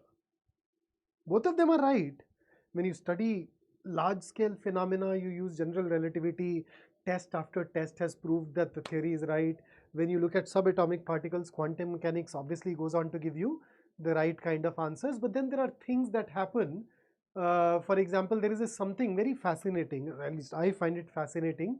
It's called quantum entanglement. Two subatomic particles that are millions of kilometers away are able to communicate with each other instantaneously. So here is a phenomenon that involves subatomic particles and large distances, and it stumps us. We don't know how. So we need a bridge between quantum mechanics and the theory of general relativity. That bridge is called quantum gravity. And within quantum gravity, there are a lot of different theories. I think there is a theory which is immensely popular. Chances are a lot of you have already heard of that name, string theory, which says that the universe is like strings. It's like the strings of a guitar. You pluck it and the sound comes out. So all the different particles are created when the string is plucked in different ways or different places, something along those lines. Another such theory is loop quantum gravity, which proposes the fabric of space and time is made up of a network of extremely small discrete means separate, chunks or loops. Okay. I know a lot of you would think of Sheldon when I say string theory. Okay, so a remarkable aspect of loop quantum gravity is that it appears to eliminate time entirely. इससे ज़्यादा जाएंगे नहीं, मैंने बहुत पढ़ा यार इसमें. I find it fascinating, but वो फिर physics का lecture हो जाएगा हमारा. A number of other approaches also seem to remove time as a fundamental aspect of reality. Now I hope that would remind some of us of that movie called Interstellar. So we know we need a new physical theory to explain the universe, and that this theory might not feature time. Suppose such a theory turns out to be correct. Would it follow that time does not exist? It's complicated and it depends on what we mean by exist. So here the author draws an analogy, a parallel. Theories of physics do not include any tables, chairs or people, and yet we still accept that tables, chairs and people exist. Why? Because we assume that such things exist at a higher level than the level described by physics. We say that tables, for example, emerge from an underlying physics of particles whizzing around the universe. But while we have a pretty good sense of how table might be made out of fundamental particles, we have no idea how time might be made out of something more fundamental. So unless we can come up with a good account of how time emerges, it is not clear we can simply assume time exists. Time might not exist at any level. And then the problem with it. So the problem is, it's like saying there are no tables at all. So trying to get by in a world without tables might be tough, but managing in a world without time seems positively disastrous. Why? You and I, we use time in such a fundamental way, right? We have a session that takes place at a particular time. We have an exam that is going to happen at a particular point of time in future. It's an integral part of our life. So the discovery that time does not exist would seem to bring the entire world to a grinding halt. We would have no reason to get out of bed. And then a way out of the mess. And that way out is causation.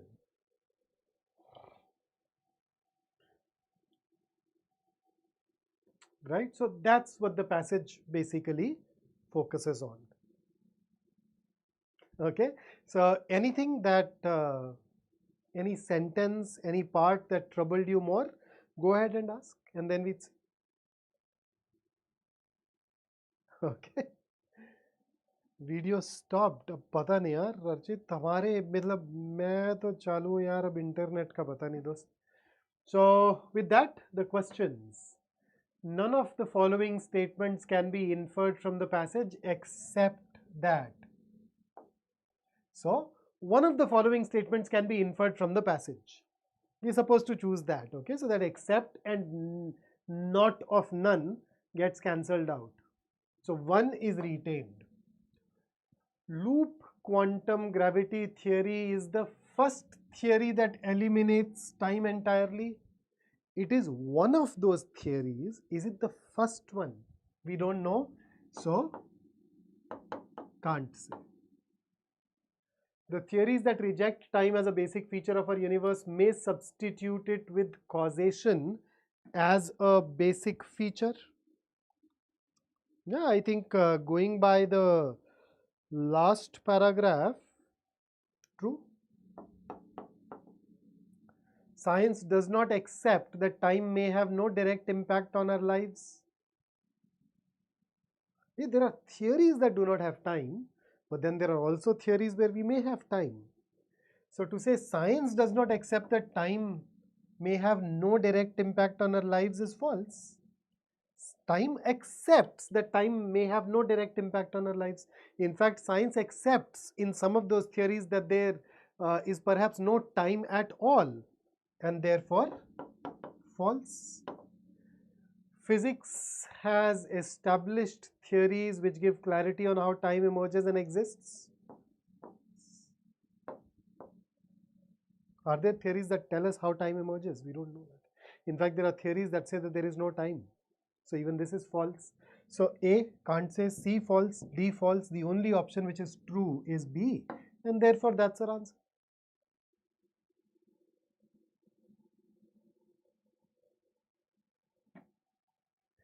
Okay, then next, we say that tables, for example, emerge from an underlying physics of particles whizzing around the universe.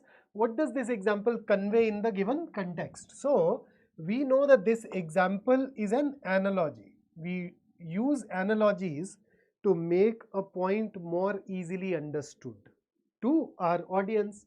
So it will be a good idea to go back to that paragraph and then see the example. So there is an analogy that starts here.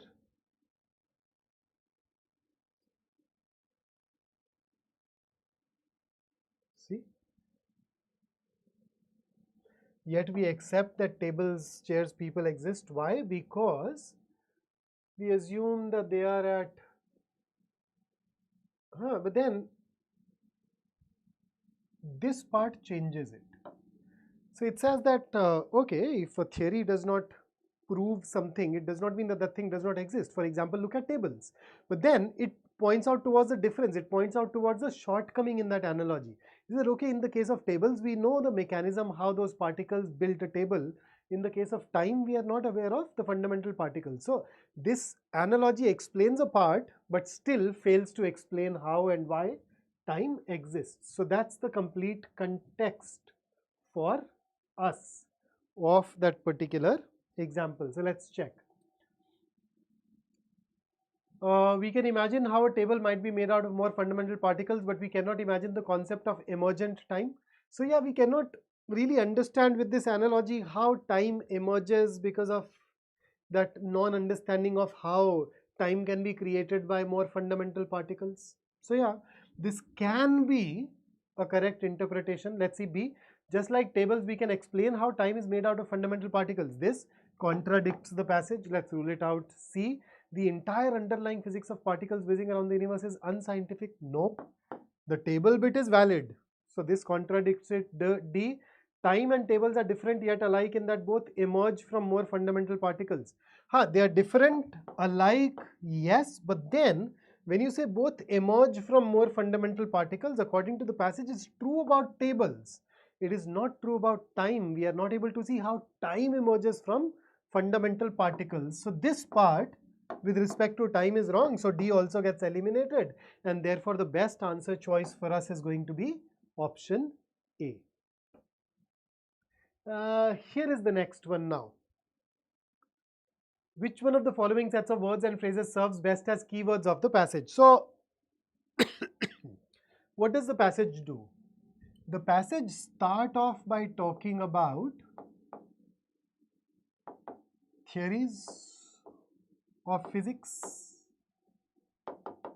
that indicate that there is no time. Time as a characteristics, time as an entity, as an element, as an aspect does not exist. Fair enough? Then the author goes on to talk about the problems with no time, and then it goes ahead and provides a solution to no time in terms of causation. So that's basically our passage.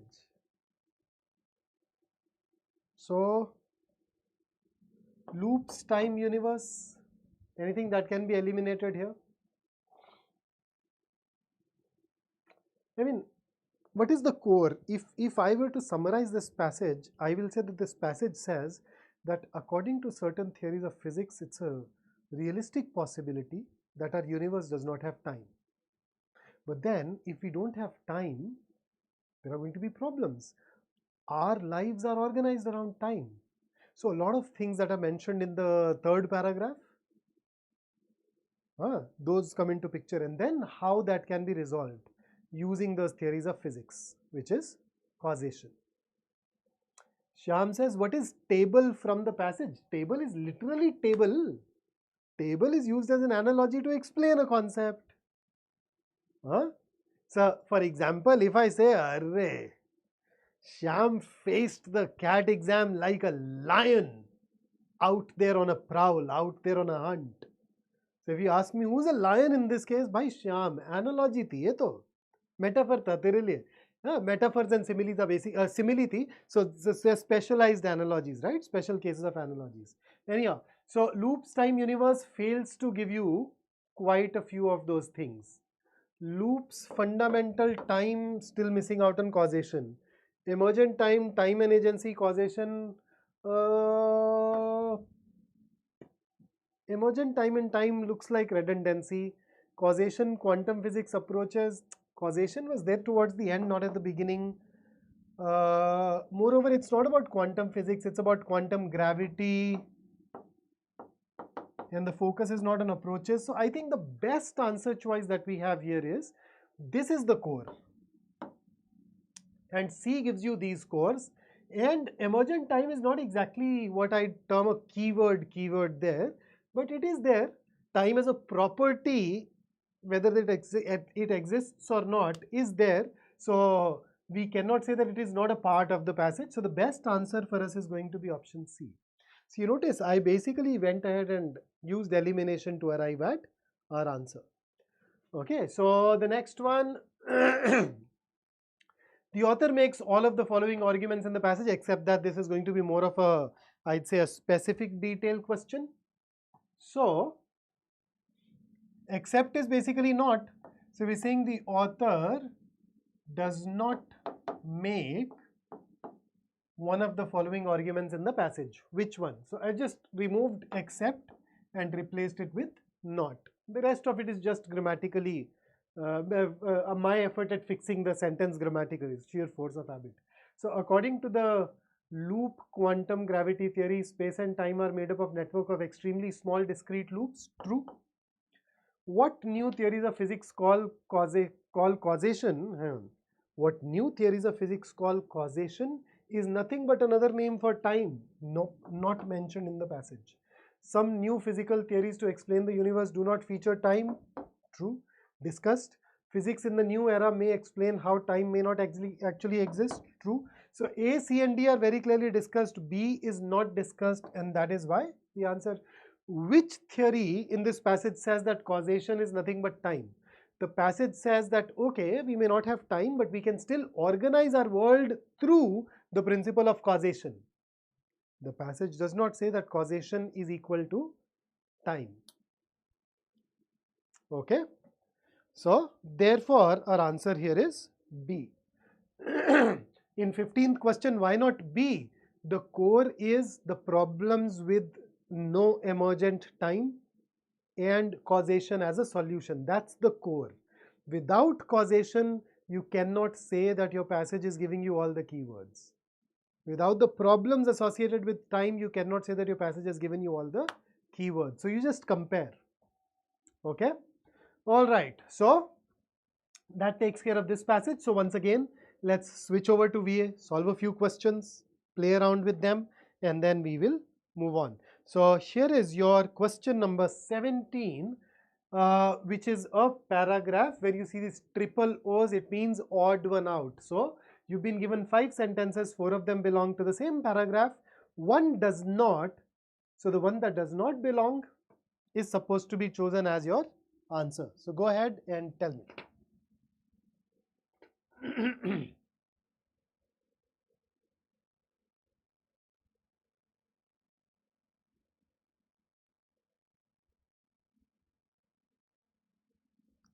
Anurag says, ऐसे easy नहीं आते क्या exam में 4 RC easy भी आते हैं यार. It's a myth that CAT exam only gives you difficult questions. It gives you difficult, it gives you easy, it gives you all sorts, yeah.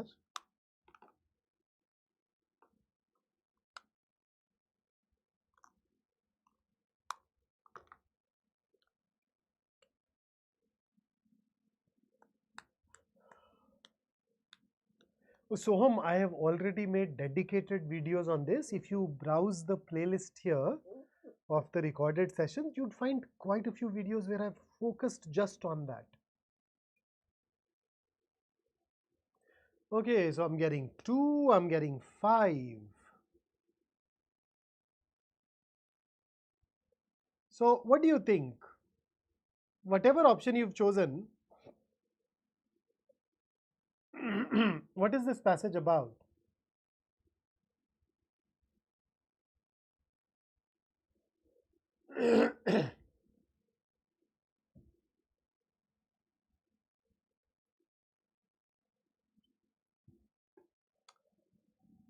So when I say here we find, you notice this here will refer to this part. If I don't choose it, what will here refer to?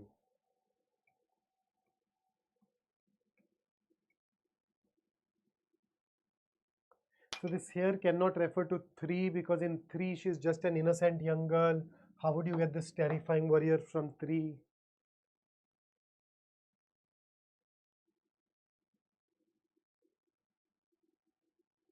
So you notice 5 and 1 are connected.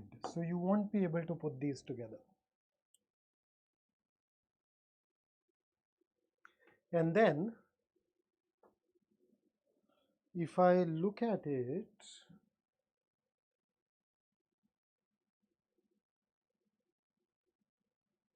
fourth says savage warrior persona is just one of Inanna's personas. Here is another persona, an innocent young girl. And then there is a sensuous guise, there is a terrifying warrior guise. So if you start connecting, 4 and 3 are getting connected, 5 and 1 are getting connected. So that will basically leave you with 2 as the odd one out. It describes who Inanna is. Whereas the rest of them basically go ahead and build this theme that Inanna happens to have various personas. So I could connect these two pairs, and therefore 2, since it was not getting linked with anything else, we can very easily choose that. Okay. So next, here is your next question. Question number 18. Go ahead and give it a shot.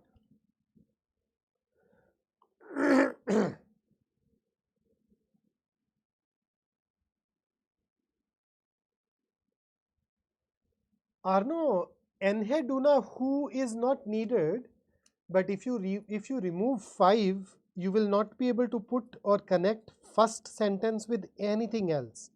The here in first is not connected to 2, 3 or 4. So you needed to have 5 in order to justify 1.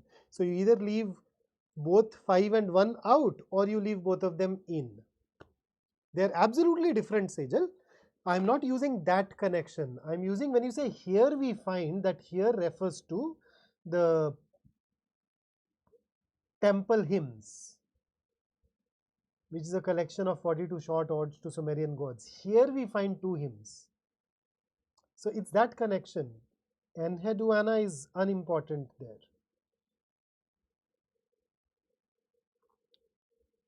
Right? Chamka, huh? Mumbaikar.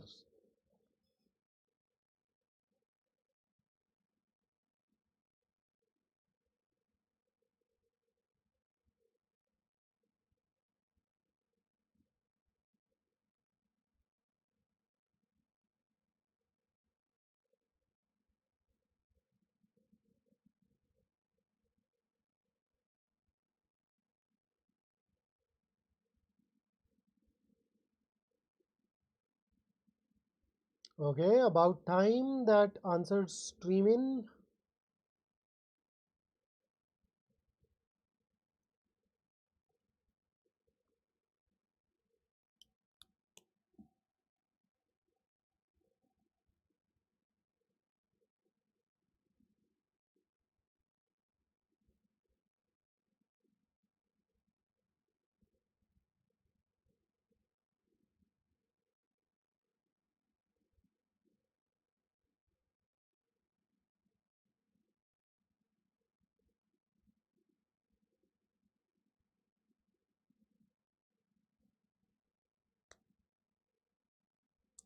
So the issue here is that when you look at this V idea, in order to justify you need to have some other sentence that talks about some idea that could be converted into this story of Pinocchio, and I don't see any such idea here. The only sentence that you can connect it to is 4. The only thing that you can put it is next to 4. But then if you are introducing or keeping 4 in the paragraph, then what will it refer to? It will refer to 5. So 5 and 4 are getting connected, which means that you need to leave 1 and 3 out. But then the problem once again is 1 brings in that author's childhood, and then later on when he became a writer, he took this as a pen name, and then 3 talks about what all he wrote. So 1 and 3 are also getting connected. So the only one that we can go ahead and leave out is 2. And therefore that should be our answer here. Okay, so that's about a couple of parajumbles, and now there is one verbal ability variety that we have not picked up yet, and that is your best summary of the paragraph questions. So here is the paragraph. I'll leave it up for 20 seconds and then I'll take you to the options. You can always use the seeker to refer to the paragraph. Once it is not a para jumble where I need to justify 5. All I see is 5 and 3. If you want to keep 3, you have to keep 5. And since it's an odd one out, as a result, we'll not be able to eliminate either 3 or 5.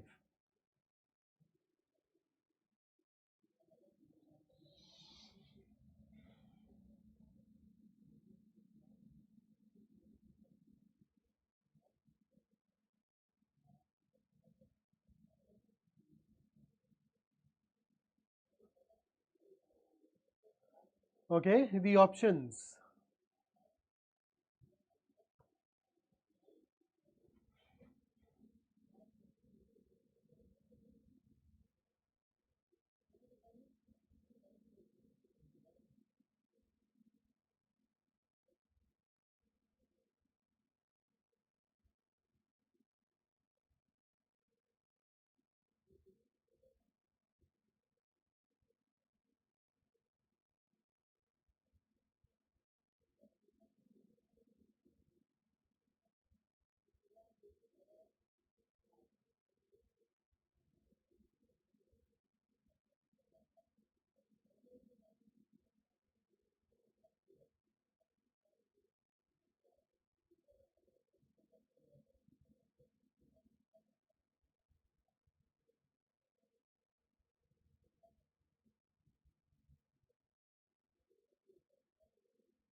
Okay, so we are getting a lot of A's, a lot of D's. So let's check. Let's check. So what do we have here? As emerging pedagogical research highlights the significance of nurturing and honing thinking skills to better. Okay.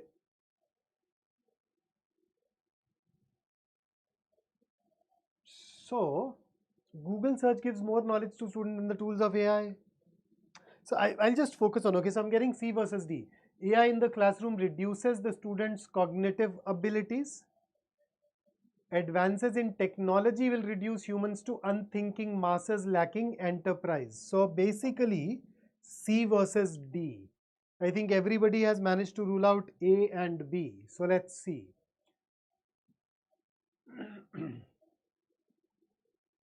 So we know that it is important for us to have thinking skills, and AI prevents us from developing those thinking skills. Humans always have the tendency to become sort of lazy when they get some sort of technology. So we had technologies even earlier like Google search, but when you used Google search, you still had to go through multiple, links, read it, and then make up your mind on what is best. So Google search was still okay. AI is going to be a trouble. So the core here is AI. So is the core advances in technology? You notice it is not even talking about AI.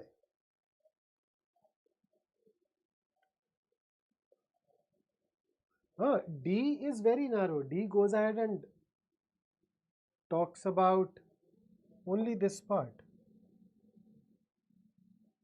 In a way refers to this part.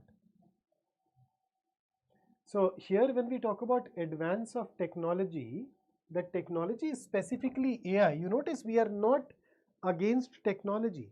Google search was also technology, but that technology still did not make cognitive abilities redundant. So when you say that technology does that, not all technology does that. So this also contradicts the Google example and therefore can be eliminated. The best option should be C. Now in the CAT exam, half of the questions will typically have a single sentence summaries for you. Okay. B, AI in the classroom has more advantages. The author is pro AI or anti AI?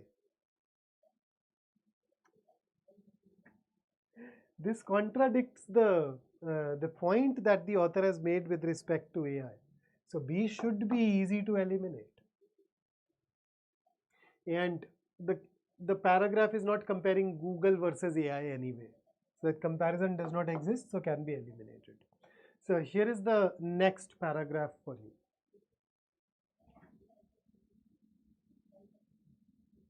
20 seconds and then I take you to options.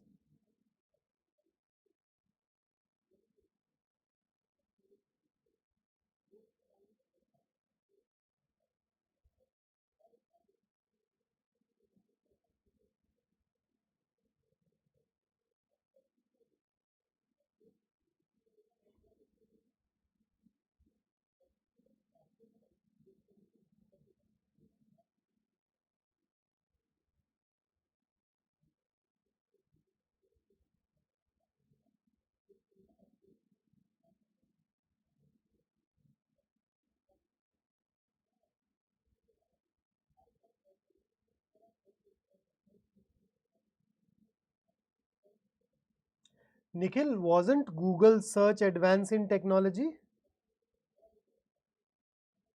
Was the universe born with Google search?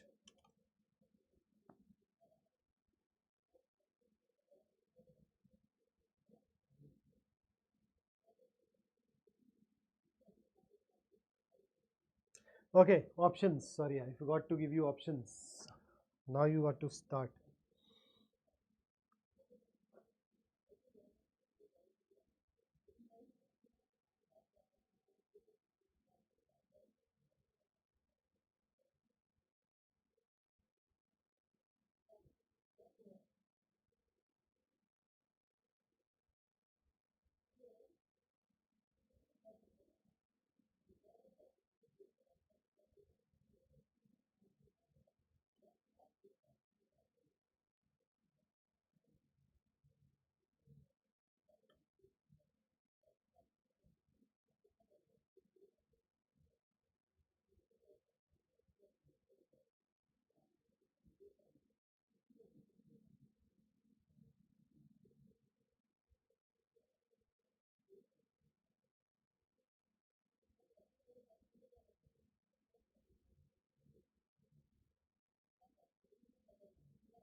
Okay, so let's check. So a lot of people have picked up B, C, D. Nobody has taken up A.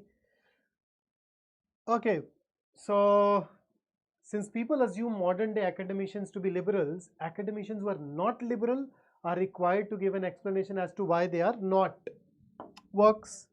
Since academicians fall within the confines of liberalism in the minds of people, they are often required to engage in political arguments on this subject. This part is all right, but then it misses out on the first half of the paragraph, which says that those academicians who are not liberals, they need to tell others why they are not liberals. They need to tell people we are not liberals, and they need to explain it. So when I look at C, it misses out on that one particular part. So if I compare B and C, C has deletion of one idea, and between the two, as a result, B is better. So let's rule out C. Let's look at D. D says people engage academicians with political arguments since they assume the academics to be liberals. But then once again, deletion. It does not tell us that. So in D, we are saying that, hey, all the academics are indeed liberals, whereas the paragraph says that, hey, people assume that, but then there are some of us here who are not liberals, and those of us who are not liberals need to tell others that we are not liberals along with why we are not liberals. So once again, an even heavier deletion compared to C. So between B and D, B is still better, and so D gets eliminated. So the best option for us is B. Okay, so that's about para summary questions, and with that, let's get into one more passage. But before I do that, now tell me, it's been a little while since I took your questions. So now tell me, there were some people who were sending me questions, concerns, etc. I could not answer them. So if you have any concern that I have not addressed yet in my sessions or through our YouTube videos, feel more than free to go ahead and talk about it. क्राउनलेस उस case में ना आप ये सोचे कि कौन सा part ज्यादा इंपॉर्टेंट है. तो व्हेन यू से पहली चीज तो है कि लास्ट पार्ट का डिलीशन, लास्ट पार्ट यही तो है, this is last part, so it captures it. तो पहली बात तो डिलीशन है नहीं, अगर होता भी तो भी मेन पॉइंट क्या था, if you are a non liberal academician announce it along with your reasons, right. So that has to be. So वो मेन आइडिया का डिस्टॉर्शन तो थोड़ा ज्यादा बड़ा प्रॉब्लम हो जाता ना. तो IMT का फॉर्म एक्सटेंड होगा क्या सिद्धार्थ, रिस्क नहीं लेने का. ओके, होगा नहीं होगा पता नहीं. So if you are thinking of applying, please apply. So you can be, with respect to a particular college, you can belong to one of these three groups. You are somebody who's like, yes, I'm going to apply. So yes, I'm going to apply, or no, I'm not going to apply. And then the other is maybe. I will think whether I need to apply or not. So if you are in this maybe category, yes category, fill it out straight away. No category, not even an issue for you, so ignore it. If you're thinking, yeah, should I not, I can apply, in that case I would suggest that you apply. So when in doubt, apply. Because if you apply, what is the worst case scenario? The worst case scenario is you end up wasting that money that you give to the college as an application form. But think of that money as an insurance, or as a money that you give in order to sleep better at night. बाद में लगा कि यार apply कर देना चाहिए था वगैरह, उससे तो अच्छा है कि कर दो. Of course, I'm presuming that money is not an issue. Okay.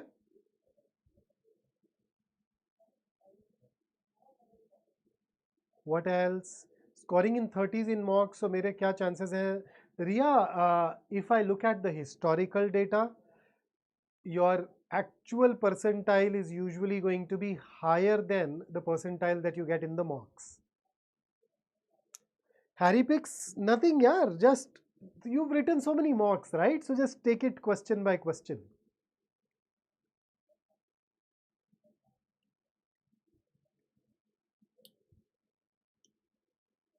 Aram, I actually gathered feedback. Majority of the students actually ended up saying the opposite.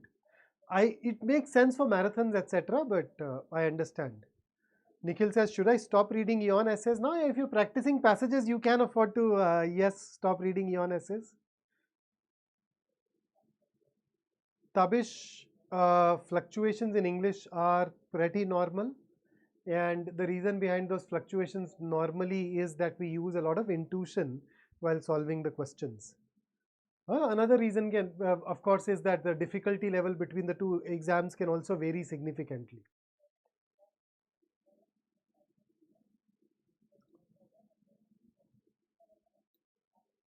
Akshat, you'd find a list on our Instagram channel. I think Sunny sir had uploaded something there, so you can look at it. We have you covered there.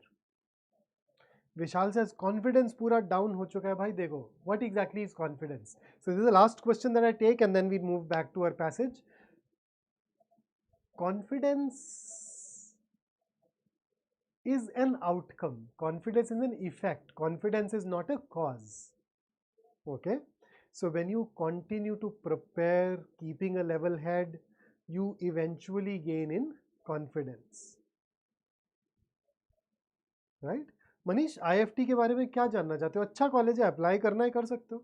Good placements. Rohan, you can always go ahead and increase the amount of reading that you do from science. Asadullah, that is a very generic question at this juncture. It depends on the question type. So fundamentally, if you find two answer choices close, it means that you are not able to see the difference between them. So it can be a comprehension issue fundamentally, or at times it can be a reasoning issue.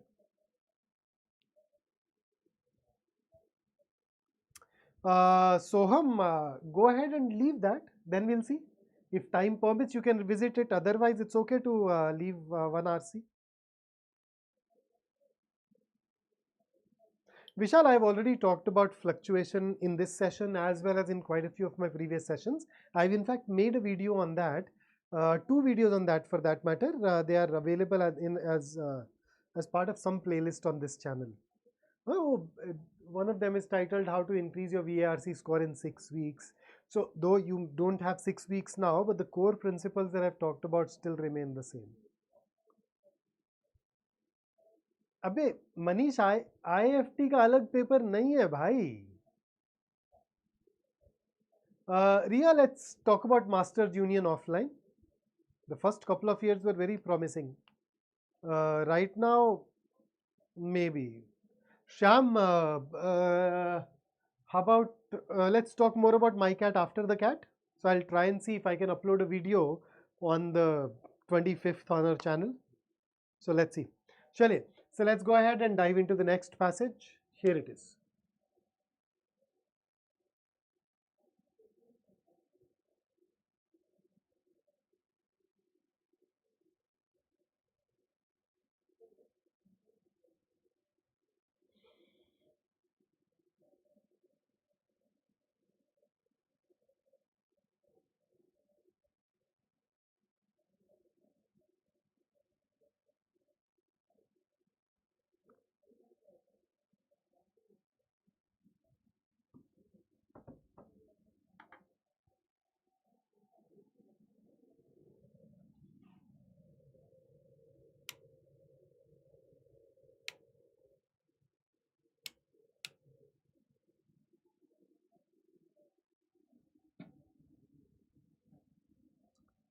Okay, so taking you to the next paragraph.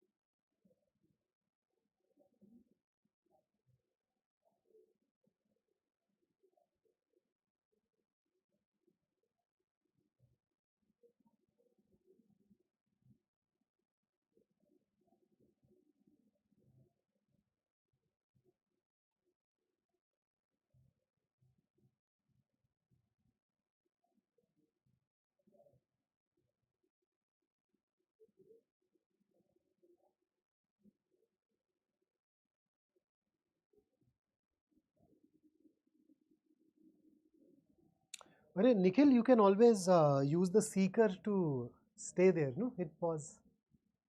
So 10 seconds and I'll take you to the next.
Okay, next.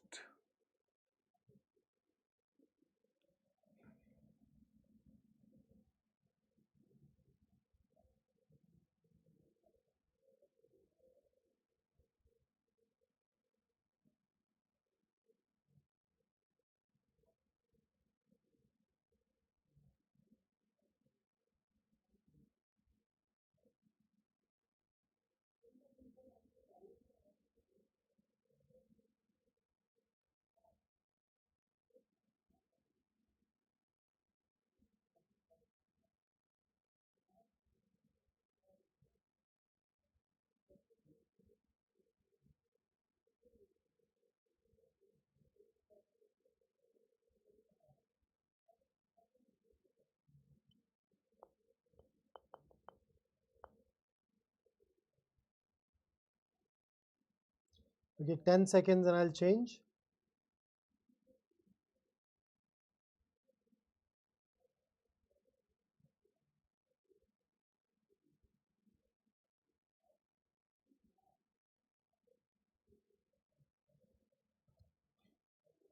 Okay, so there you go. The next one.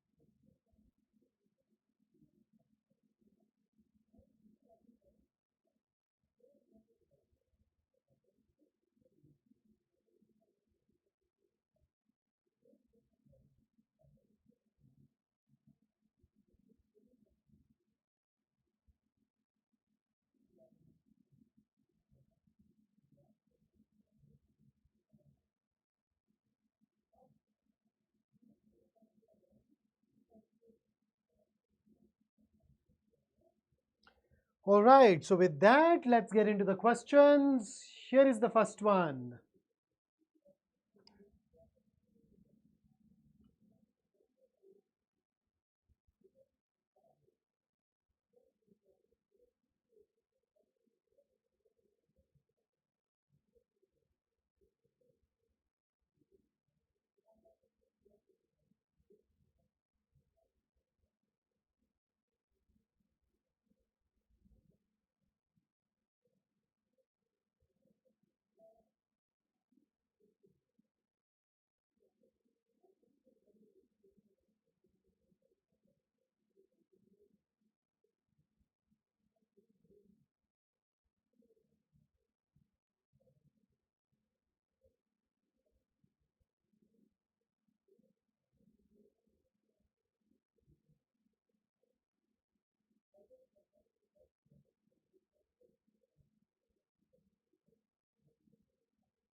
All right, so taking you over to the next one in 5 seconds.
Okay, so question number 23.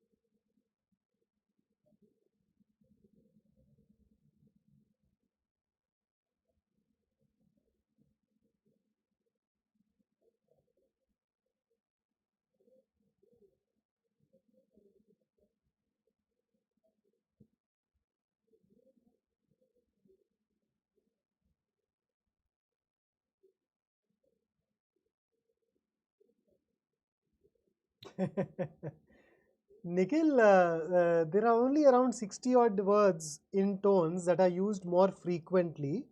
So if you go ahead and master those 60 odd tones, chances are that you'd be able to get these right.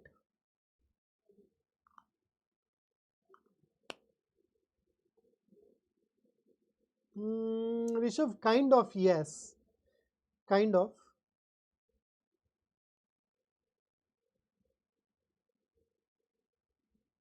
I think narrative and cynical is something that I'd expect most of you to know.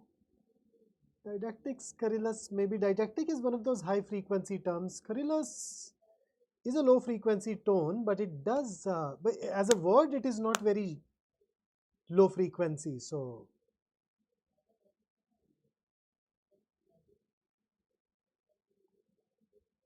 okay, so here is the next and the last question from this passage.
Oh, Mighty King and others who are thinking of skipping the tone based question, at least even this clarity is amazing.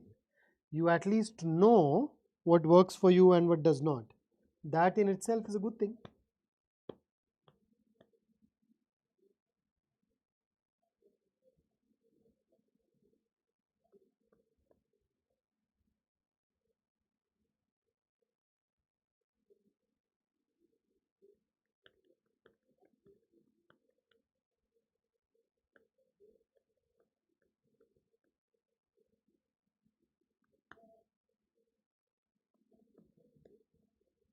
Okay, last 10 seconds with this question.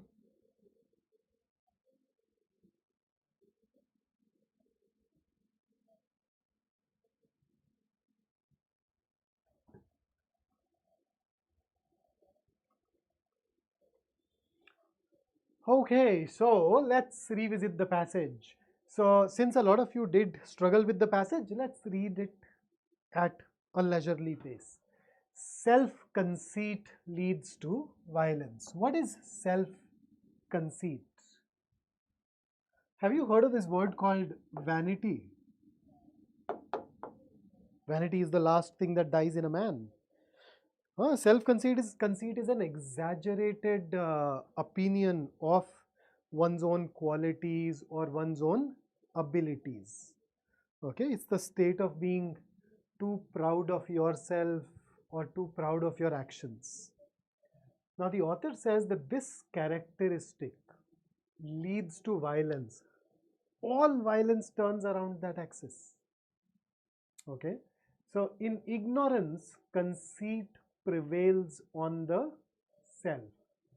So this thinking too highly of your own abilities, your own knowledge, etc., basically ignorance. The soul gets drowned in it. What really does not exist appears to be there.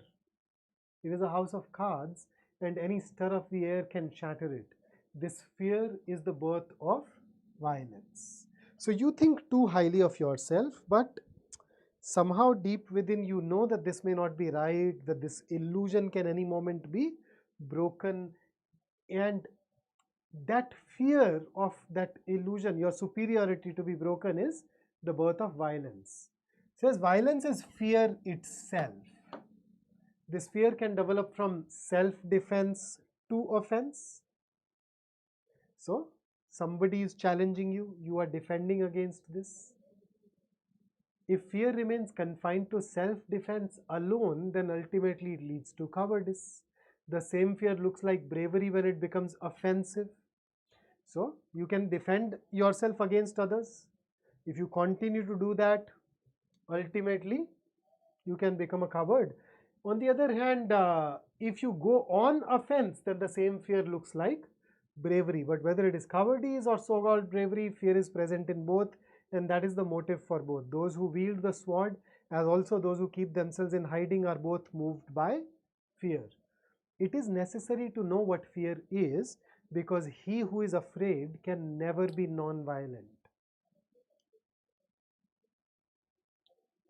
So if you have fear, you can never be non-violent, and if a man in fear tries to be non-violent, he becomes merely a coward, not non-violent. So that connection with the first paragraph here, history and experience offer powerful proofs of the basis. So this is again, now this is a new idea. The basis of non-violence is fearlessness. So essentially, so far, what do we see here? It's essentially, I think it is more of a conditional logic, right? Fear gives birth to violence. That violence can be cowardice or bravery. Both of them are two different forms. True non-violence can only come from fearlessness. When I find that the entire consciousness of man is surrounded by and is made of fear, it is always present. This fear is basically the fear of death. So now we are saying that, okay, so far in the first paragraph, we are afraid of that illusion of importance to be broken. But here it says that at the end of the day, this fear is fundamentally the fear of death. Death is drawing near at all moments. It can come at any moment from any direction. So here this is, okay, in such a situation, fear is only natural. Now, why do we have this fear? Death is unfamiliar, helpless. So fear is natural when you face some such thing. This is more of a restatement of whatever has been discussed so far in the paragraph. Then the ego, whose development we had taken for life. So basically, this ego, this self-identity is what we think is our life. But death breaks it, destroys it. So that raises some very fundamental questions. Why then should we not feel afraid? So it's basically a continuation of whatever has been stated in the previous paragraph. And then how should we console ourselves? Okay, so we are afraid in such a situation, we are fearful, but then how do we deal with it?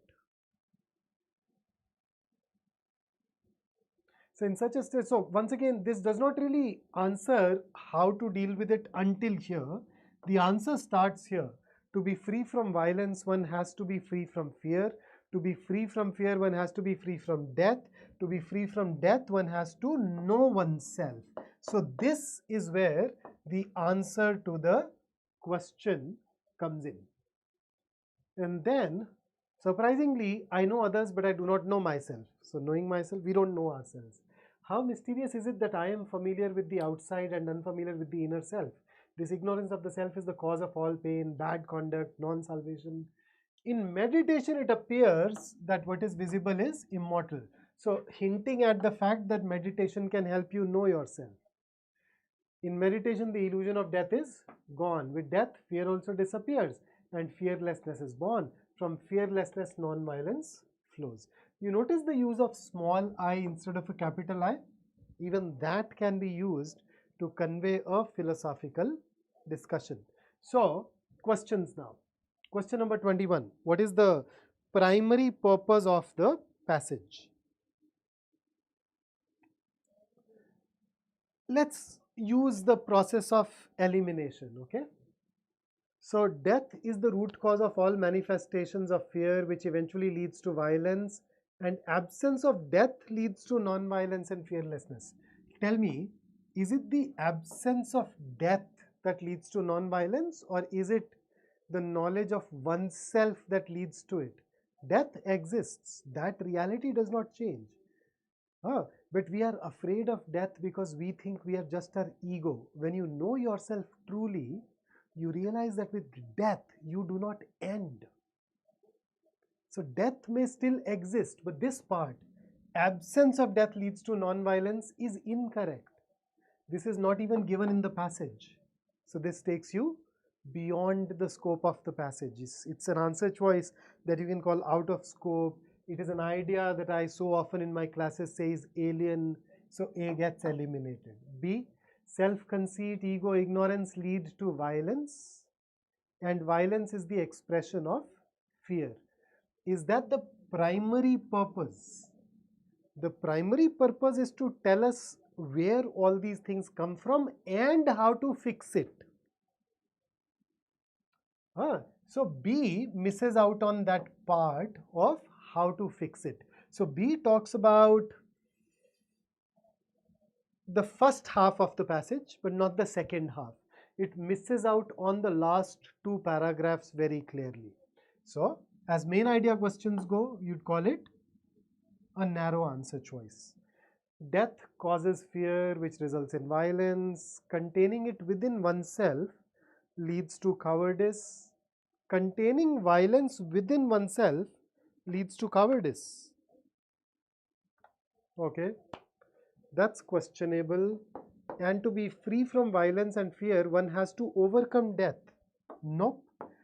You don't have to overcome death. You have to know yourself. This is not there. So let's rule it out.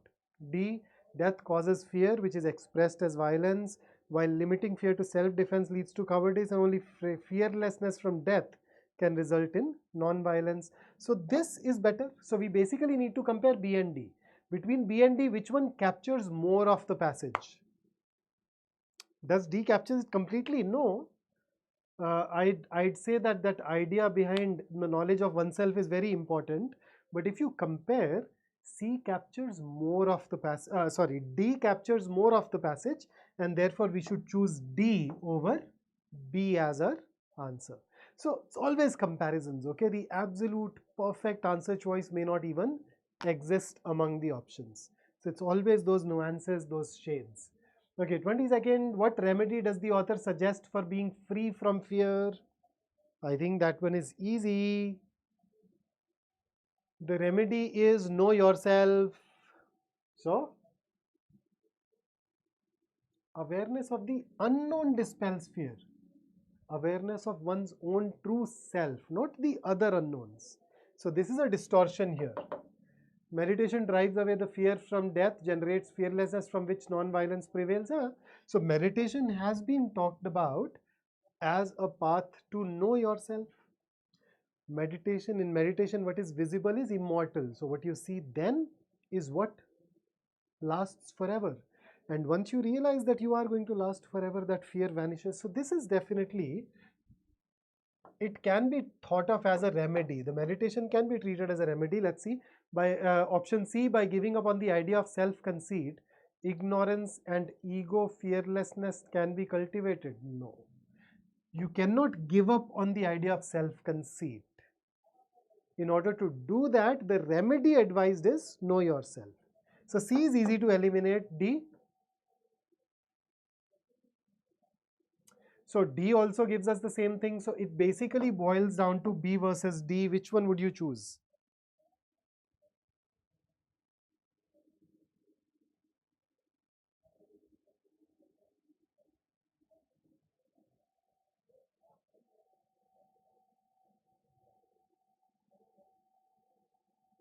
So which one of the two should we choose?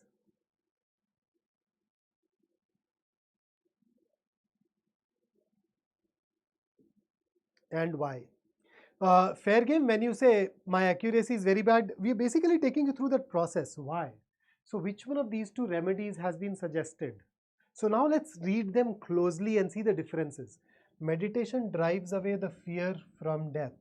Okay. Generates fearlessness from which non-violence prevails.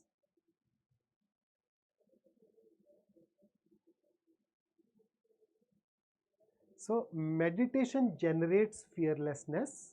So you're saying fearlessness comes from meditation, and that fearlessness then gives way to non-violence. And D, by being familiar with oneness, fearlessness is a consequence of non-violence. So the only difference here is, look at this part.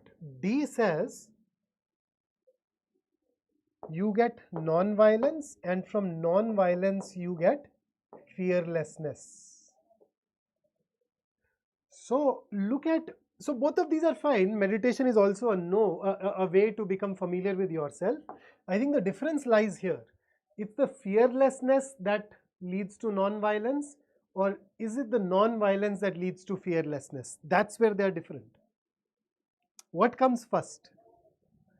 When you know yourself, what happens first? Non-violence happens first, or the fear of death vanishes first? According to the passage, the fear of death vanishes first, and from that fearlessness, non-violence emerges. So between the two, this direction is correct, this direction is not, and that is why between the two we should go ahead and choose B instead of D.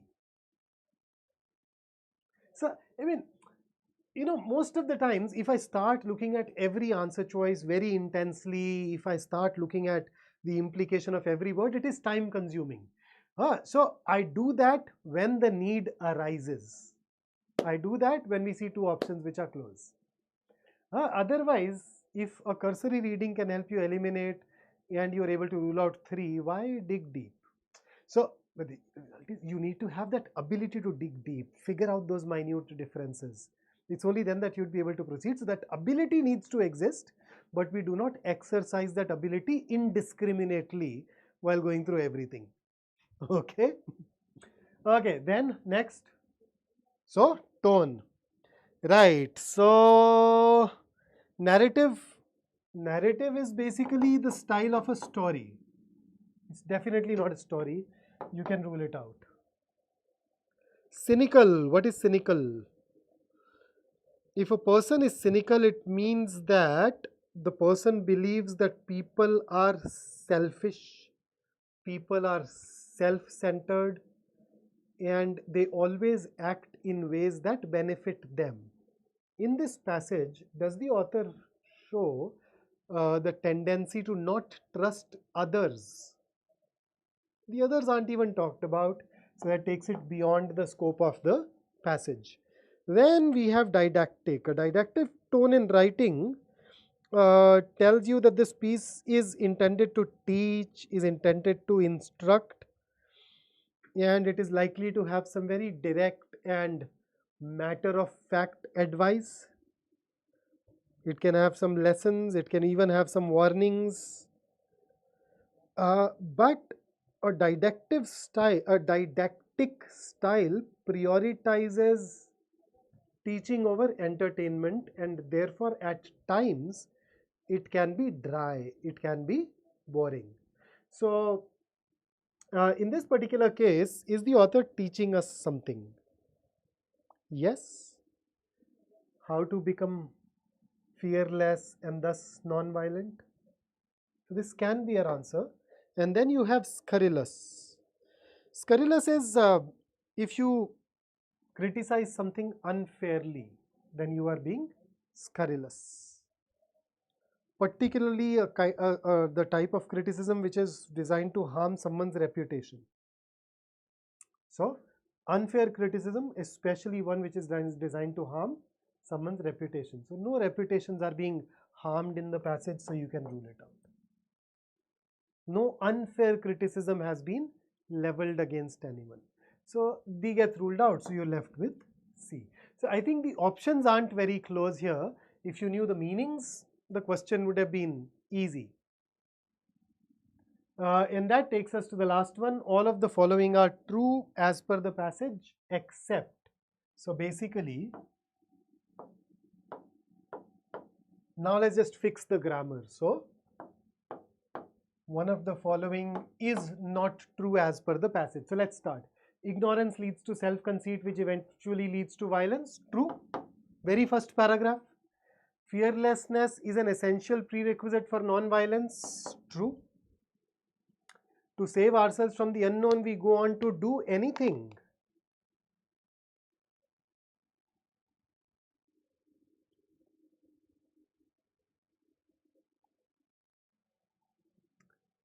The passage says, to save ourselves from the unknown, we become ready to do anything. So the question here is, can I say that we become ready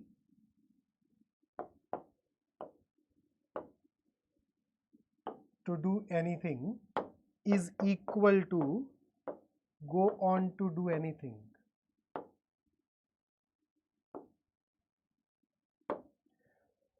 So if you are ready to do anything, does that automatically necessarily mean that you do go on to do anything?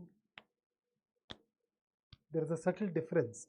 This shows intent, this shows action, and this may not always translate into it. You may say that I am ready to do anything, but then somebody comes along and says, hey, you'd have to kill a person, and you may balk at that prospect like, nah, I can't do that. So there is a possibility that this may not translate into action, so let's keep it in suspense. Fear, if confined to self-defense alone, leads to pusillanimity.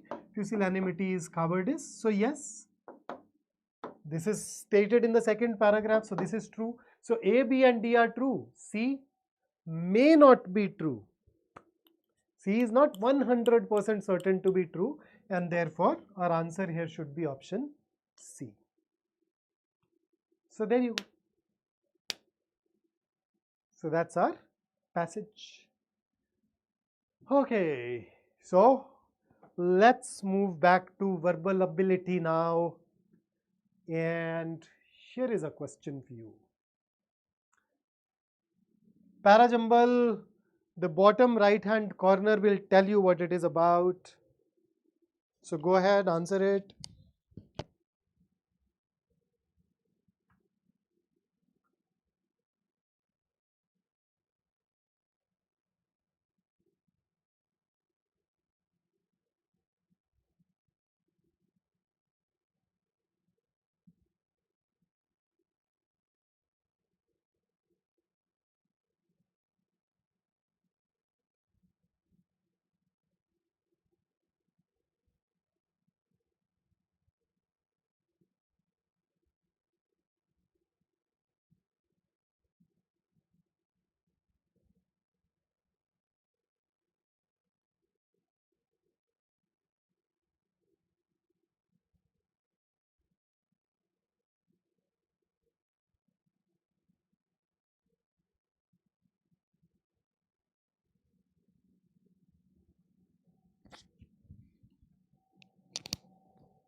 I know. The answer should be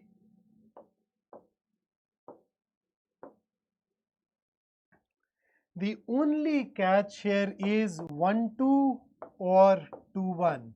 And I'll tell you why 2-1, just because of one tiny word, and that is as.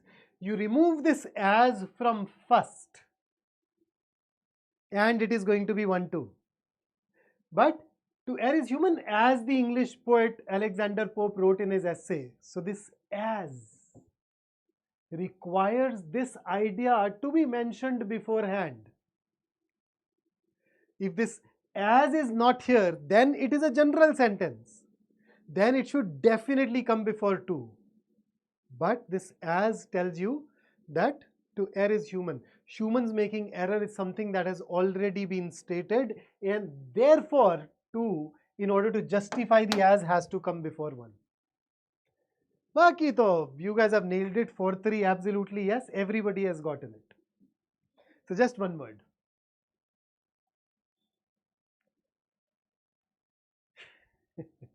I know.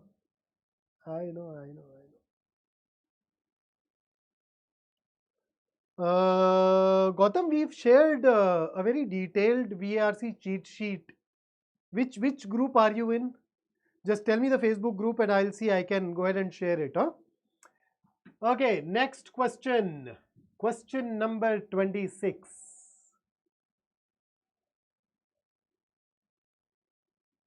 So another parajumble. You have a couple of minutes. You have at least 90 seconds. I'll go grab some water quickly.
Okay, so I see a lot of answers streaming in.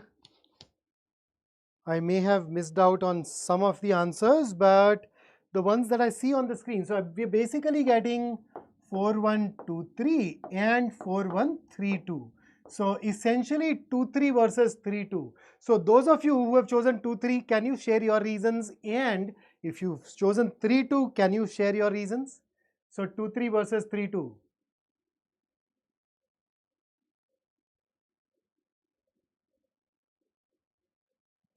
So what is the utility of besides? When do we use besides as a keyword? That is going to be the key to unlock the answer.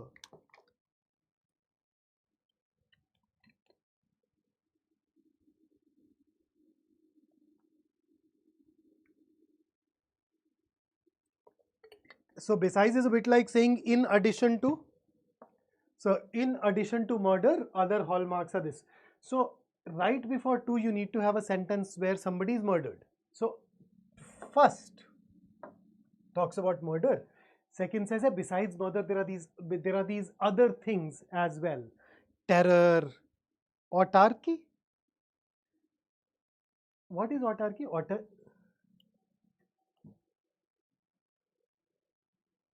Should be autocracy, no? Autarky is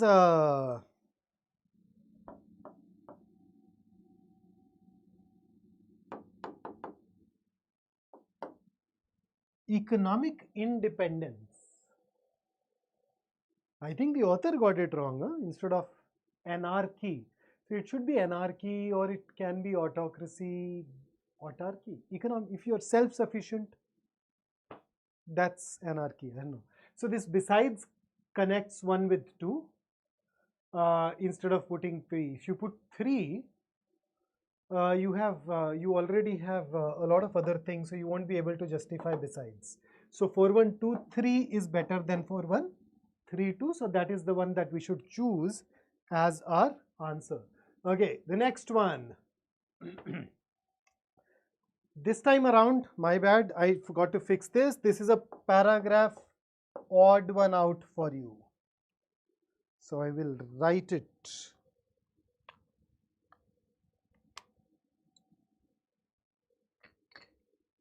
Autarky also means not to interact with other countries. है पता नहीं यार, is there a secondary meaning? We'll check. Thank you for that input, Moon. I'll definitely look it up.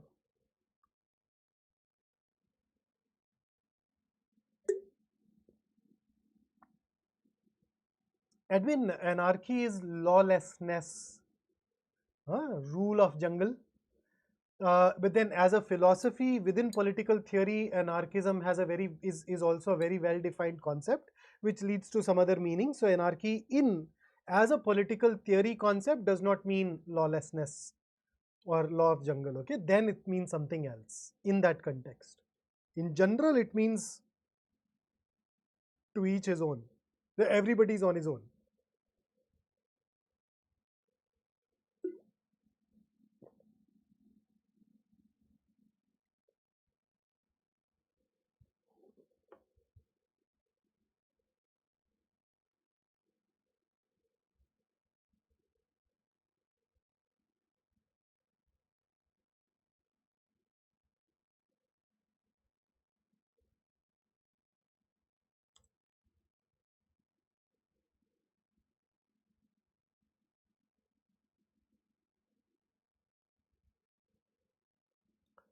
Okay, 1, 2, 3, 5, man, loads and loads of different answers streaming in.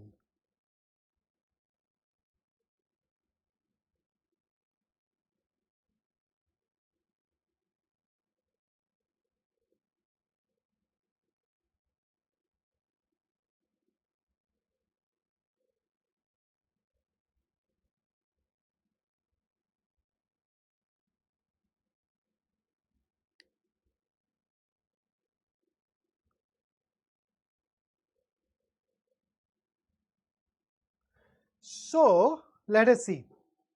When I was solving this question, one of the first things that I focused on was this.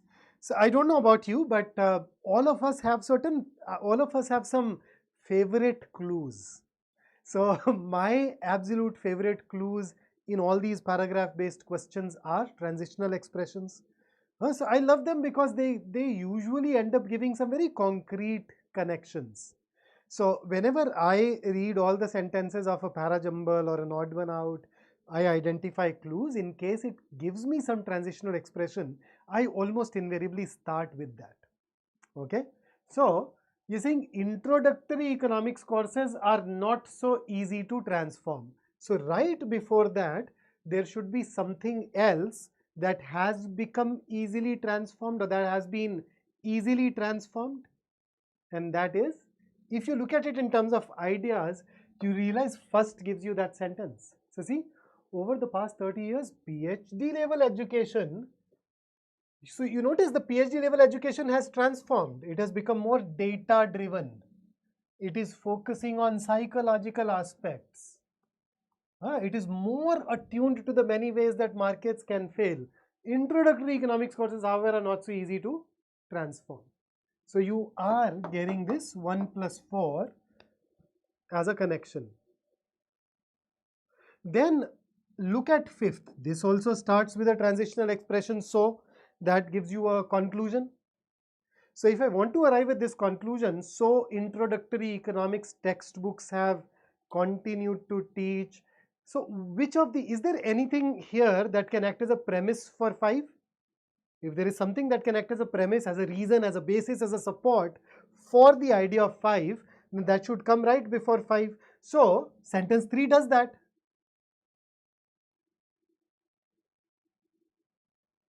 Hard to put together, therefore slow to abandon. So they've continued to teach things which are perhaps outdated.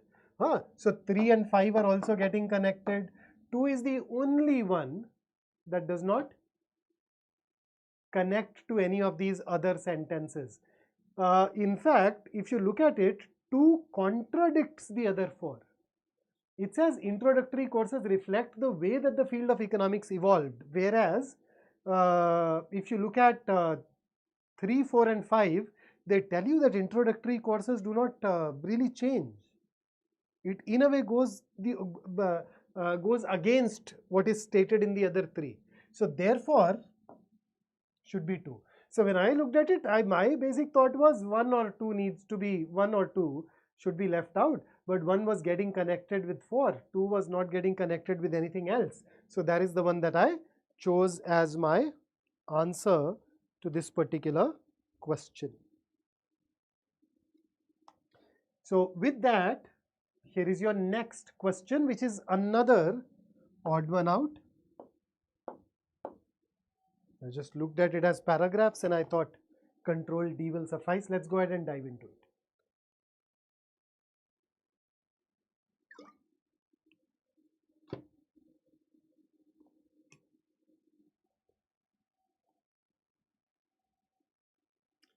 वंश सवाल कोई भी जल्दी करने वाला नहीं होता यार. We need to be careful. Now being careful does not mean that we ignore such clues. I probably that paragraph where just as was the difference. Yeah, maybe that is something I can accept as minute. This is not that minute. I mean, however, so transitional expressions, they are big clues, huh?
Okay. Atif, when I was looking at it, I was thinking about, when I looked at it, I was thinking more about 2 versus 3. और ये कौन है भाई? वो नाम दे गई. अबे दे गई तो फिर अपने यहाँ पे लिख भी देता ना क्या नाम दिया था. खाली ये क्यों लिख रहा है? और क्या नाम दिया था? बाबू, सोना, चिंटू मिंटू है. I was thinking more of 2 versus 3. So why was I thinking of 2 versus 3 was that when I looked at it, I realized that 4, 1, 5 are easy to connect. You might argue that it is only a metaphor. You could say it's just a metaphor. Metaphors should be judged based on how useful they are, right? So 4 and 1 are getting connected, and with that should be judged on useful. The cell as a factory metaphor has undoubtedly been useful. So you might argue that it is just a metaphor, and as a metaphor you should just see how useful it is. No metaphor is after all perfect. So the author agrees with that. Okay, I agree that yes, it has undoubtedly been useful. So 4, 1, 5 definitely get connected. Now the question is, after that, let me just erase it. So 4, 1, 5, now the trouble is, what gets connected here? 2 or 3? 2 or 3 could also be at the beginning, I don't know. Let me write it in the middle then. So that's what I thought of. Just try putting these at the beginning and at the end and then check.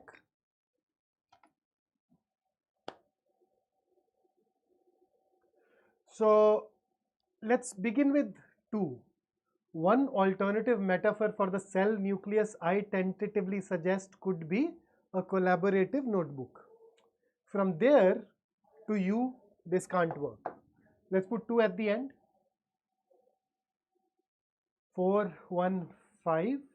One alternative metaphor for the cell nucleus I tentatively suggest could be a collaborative notebook. So it cannot go at the beginning, it can go here though, but there is no clear distinction from 5 to 2. So far we are talking about cell, suddenly we have gone on to cell nucleus, and it says one alternative metaphor. So if you want to talk about an alternative metaphor, you need to talk about another metaphor for cell nucleus. The cell as a factory, so this factory is given to cell, it is not given to nucleus. So there are problems here. Okay, let's check 3. 3 cannot come before. I completely agree with all of this. What I wish to point out is the lack of other metaphors. But if I put 3 here, when you say I completely agree with all of this could be that factory is a metaphor. We should judge metaphors as on the basis of whether they are useful or not. I agree it is useful, but then there is no other metaphor. So this can, if I put 3 here, it can act as an objection to using factory as a metaphor. So this can at least register what the author's problem here is, and that connects better with the other 3 sentences because there is somebody who is arguing about something. So when you argue, you are trying to take a stance. Say you can take this stance on the basis of this data, but then my problem is there are no other metaphors apart from factory for cell. So 3 is getting connected better. So I can still connect 4153. 2 definitely cannot go at the beginning, and if you put it at the end, requires a bigger leap, and therefore the odd one out here should be 2 and not 5, not 3. So that's how we go ahead and deal with it, work with it. Okay, here is the next question. It is a para completion. Thankfully, I did write it here. So go ahead and answer it.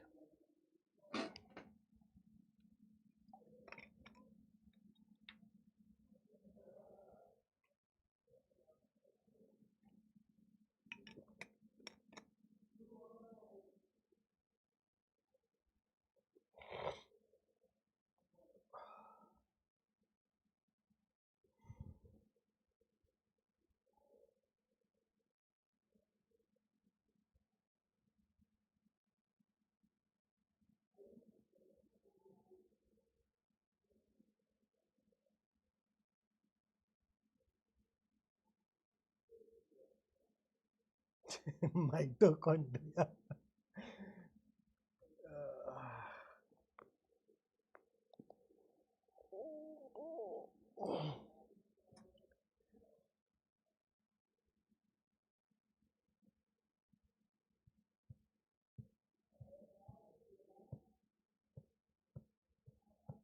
Okay, loads of answers trickling in. 1 versus 2.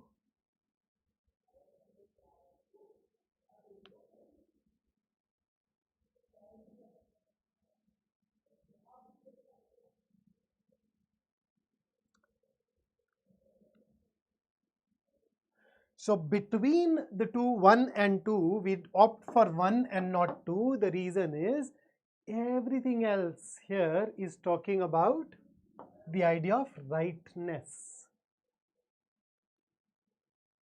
Okay. So during the past few centuries, scholars and scientists have tended to focus on what goes right rather than what goes wrong. So this next sentence, that the idea of rightness in living things has taken many forms. So thereafter it's basically a description. This sentence will not make sense anywhere else, and therefore 1. Okay. Now the next question is going to be a complete bouncer. Please answer it honestly and all by yourself. Do not take the help of Google or whatever, okay? Ready? So here is the next question.